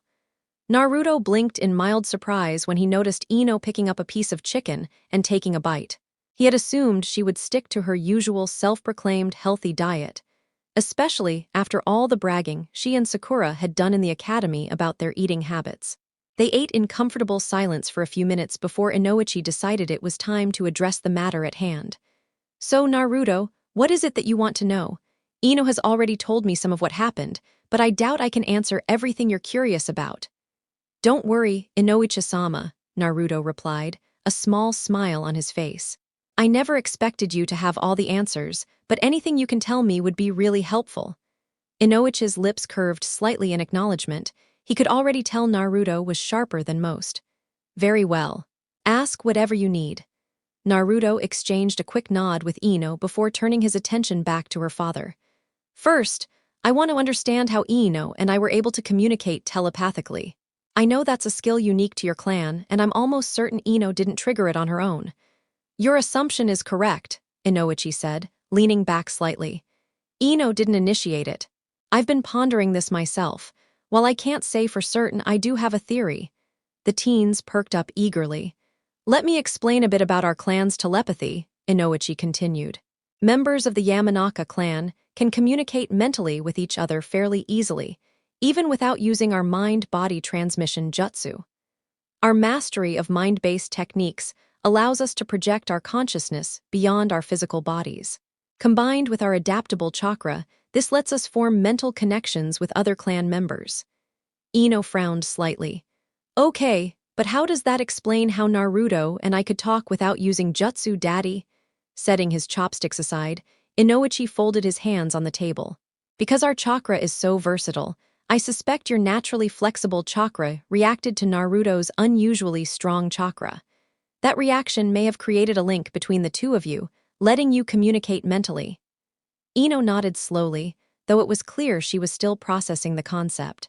Naruto stayed quiet, thinking it through. Unlike many other blonde genin, he had a solid understanding of chakra principles, though he still had plenty to learn. Consulting Jiraiya-sensei or even Hokage Jiji might give him more clarity later. After a few moments of reflective silence, Inoichi spoke again. "Like I said, it's just a theory. That seems the most plausible explanation I can think of. Do you have any other questions?"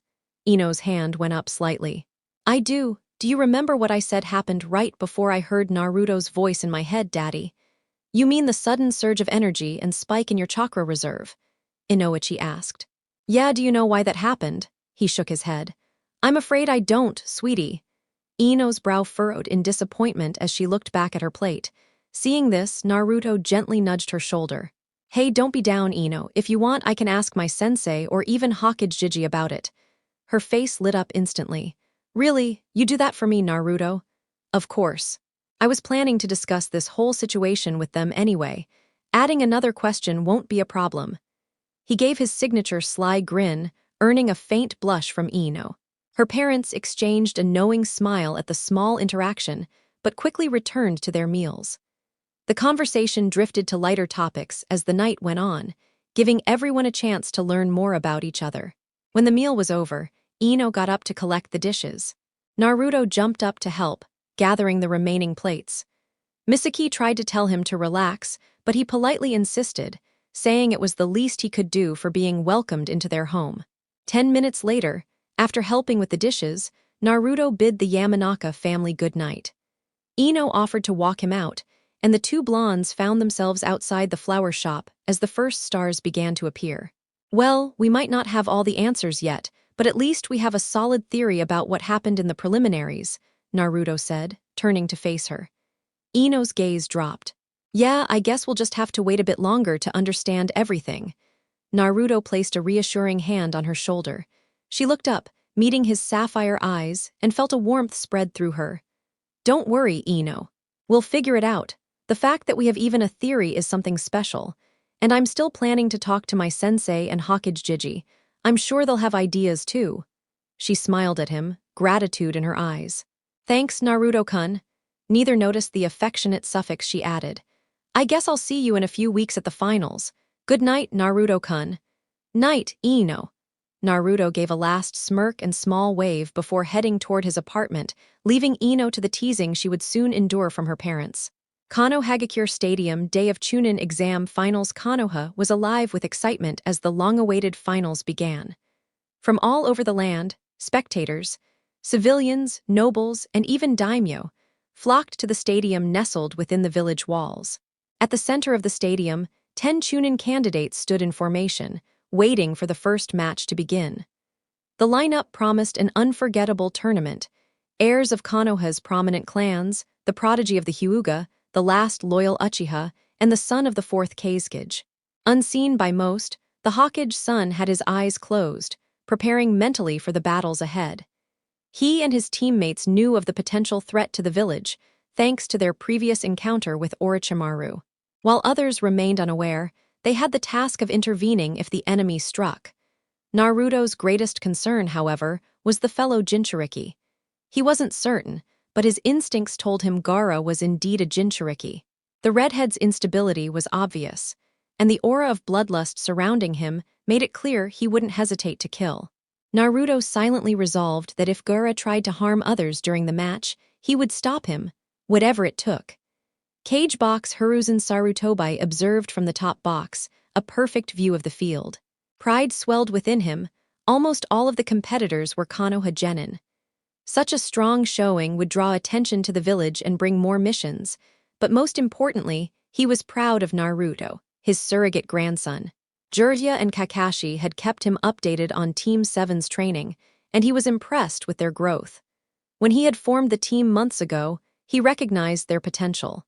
With guidance from world-class shinobi, they were beginning to fulfill it. His thoughts were interrupted by the arrival of the Kazekage and his guards. Rising, he greeted his fellow Kage. Ah, welcome, Kazekage Dono. I trust the trip from Sunagakure was not too tiring. Not at all, Hokage Dono, the veiled figure replied. It's actually better that the exams are held here in Konoha.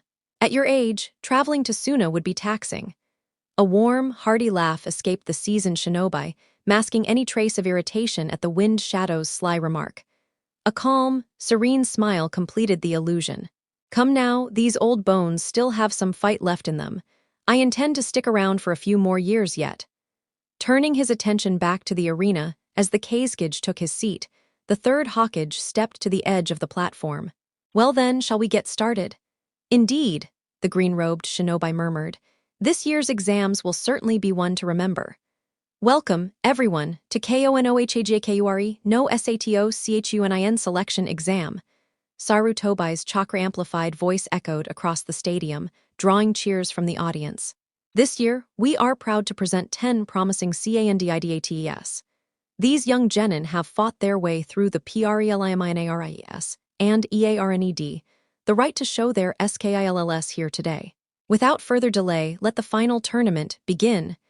As the crowd roared, Genma, stepping in for Hayate, addressed the assembled genin. All right, the arena might look different, but the rules haven't changed since prelims. There are no limits. You fight until one of you yields or is incapacitated. I'll only intervene if I believe a match is truly over. Understand? Nods rippled across the group. Pulling a sheet of paper from his pocket, he continued, just to refresh your memories, here are the matchups. First match, Naruto Uzumaki vs.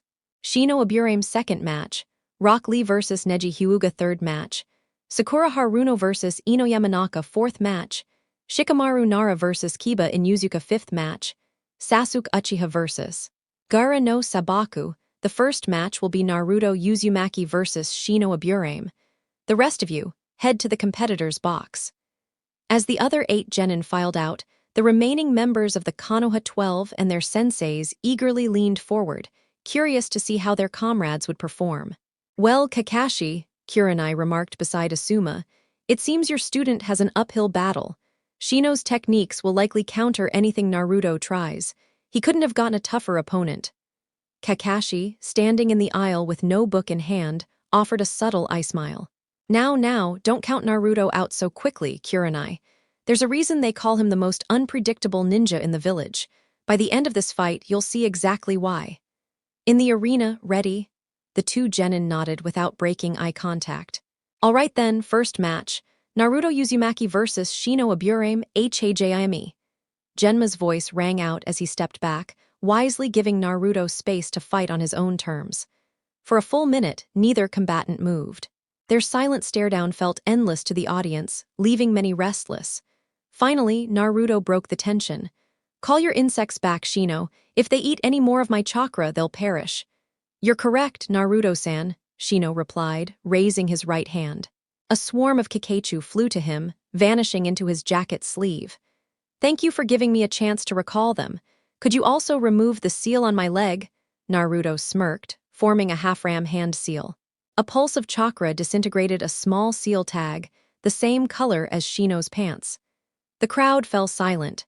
Many spectators, including visiting nobles, marveled at the preparation the 2 genin had achieved before the match even began.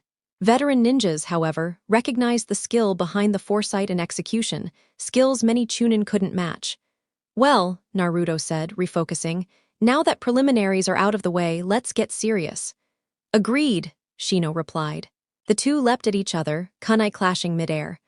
Naruto quickly followed with 3 shuriken, which Shino deftly blocked, twisting to avoid the incoming kunai. Seizing the moment, Shino launched a condensed swarm of Kakachu. Naruto's swift wind-style technique dispersed the insects, but the maneuver had served its purpose. Shino vanished, leaving Naruto tense. The blonde assumed a defensive stance, hands clasped in concentration, knowing what he was about to do might shock onlookers. From his back, 10 golden chakra chains erupted, 8 forming a defensive barrier, 2 poised to strike.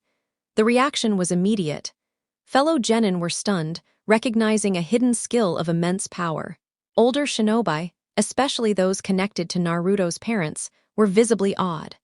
Sarutobai's expression betrayed his delight. To awaken the Uzumaki blood to this degree, so young, Naruto truly is his mother's son. Among the spectators, Hayashi Hyuga's stoic demeanor faltered. A former teammate of Minato, he recalled jokes of arranged marriages and lost bonds. Seeing Naruto wield chains reminiscent of Kushina's stirred memories long buried, a fragment of the past surviving in Minato and Kushina's son. Shino, under Kurenai's cloaking genjutsu, assessed the golden chains. Their chakra offered full protection and effectively neutralized his insects. Options were limited, yet the Aburame heir's resourcefulness was unmatched. Before he could act, the 2 offensive chains lunged. Shino barely avoided being impaled, now forced onto the defensive. Naruto smirked, noting the movement of Shino's chakra, a testament to his improved control from training with Jiraiya. Dropping the genjutsu, Shino ready to counter, but a chain struck his leg and 2 others bound his arms. A kunai pressed to his throat. Surrender, a cold voice demanded. Another Naruto appeared behind him, kunai at the same target. The stadium fell silent. To outsiders, the tone was a grim reminder of the deadly training of shinobi. To Konoha's citizens, it was a revelation. The cheerful, smiling Naruto they knew had been hiding a darker edge all along. Proctor, Shino said, I yield. Genma raised his hand. Winner, Naruto Uzumaki. The chains dissolved, and the decoy behind Shino vanished in smoke. Applause erupted despite the lingering shock of witnessing Naruto's true capabilities. "That was impressive, Shino," Naruto said, shaking his opponent's hand. "Indeed, though I suspect you weren't even at full strength. I'll train harder to match you next time," Shino replied with a sly smile. Likewise, the two returned to the competitor's box. In the stands, Kurenai was speechless. Kakashi, however, smirked knowingly. "I told you Naruto shouldn't be underestimated. He's held back for a long time, and I'm certain he has more surprises left." Asuma, curious as ever, piped up, "What's with the scrolls on his back?" "What are they for?" Kakashi shrugged, teasing yet evasive. "I don't know entirely. I've seen him unseal a few weapons, a handful of shuriken, a katana, but beyond that it's a mystery. The only person who might know is Naruto's godfather, and he keeps his godson's secrets close." "Godfather?" Kiba asked, puzzled. "But isn't Naruto an orphan?" "He may be, but that doesn't mean he has no family left," Kakashi replied. The younger genin pondered this as he turned back to the arena. And Naruto isn't the only one with surprises. Sasuke and Sakura have their own tricks up their sleeves.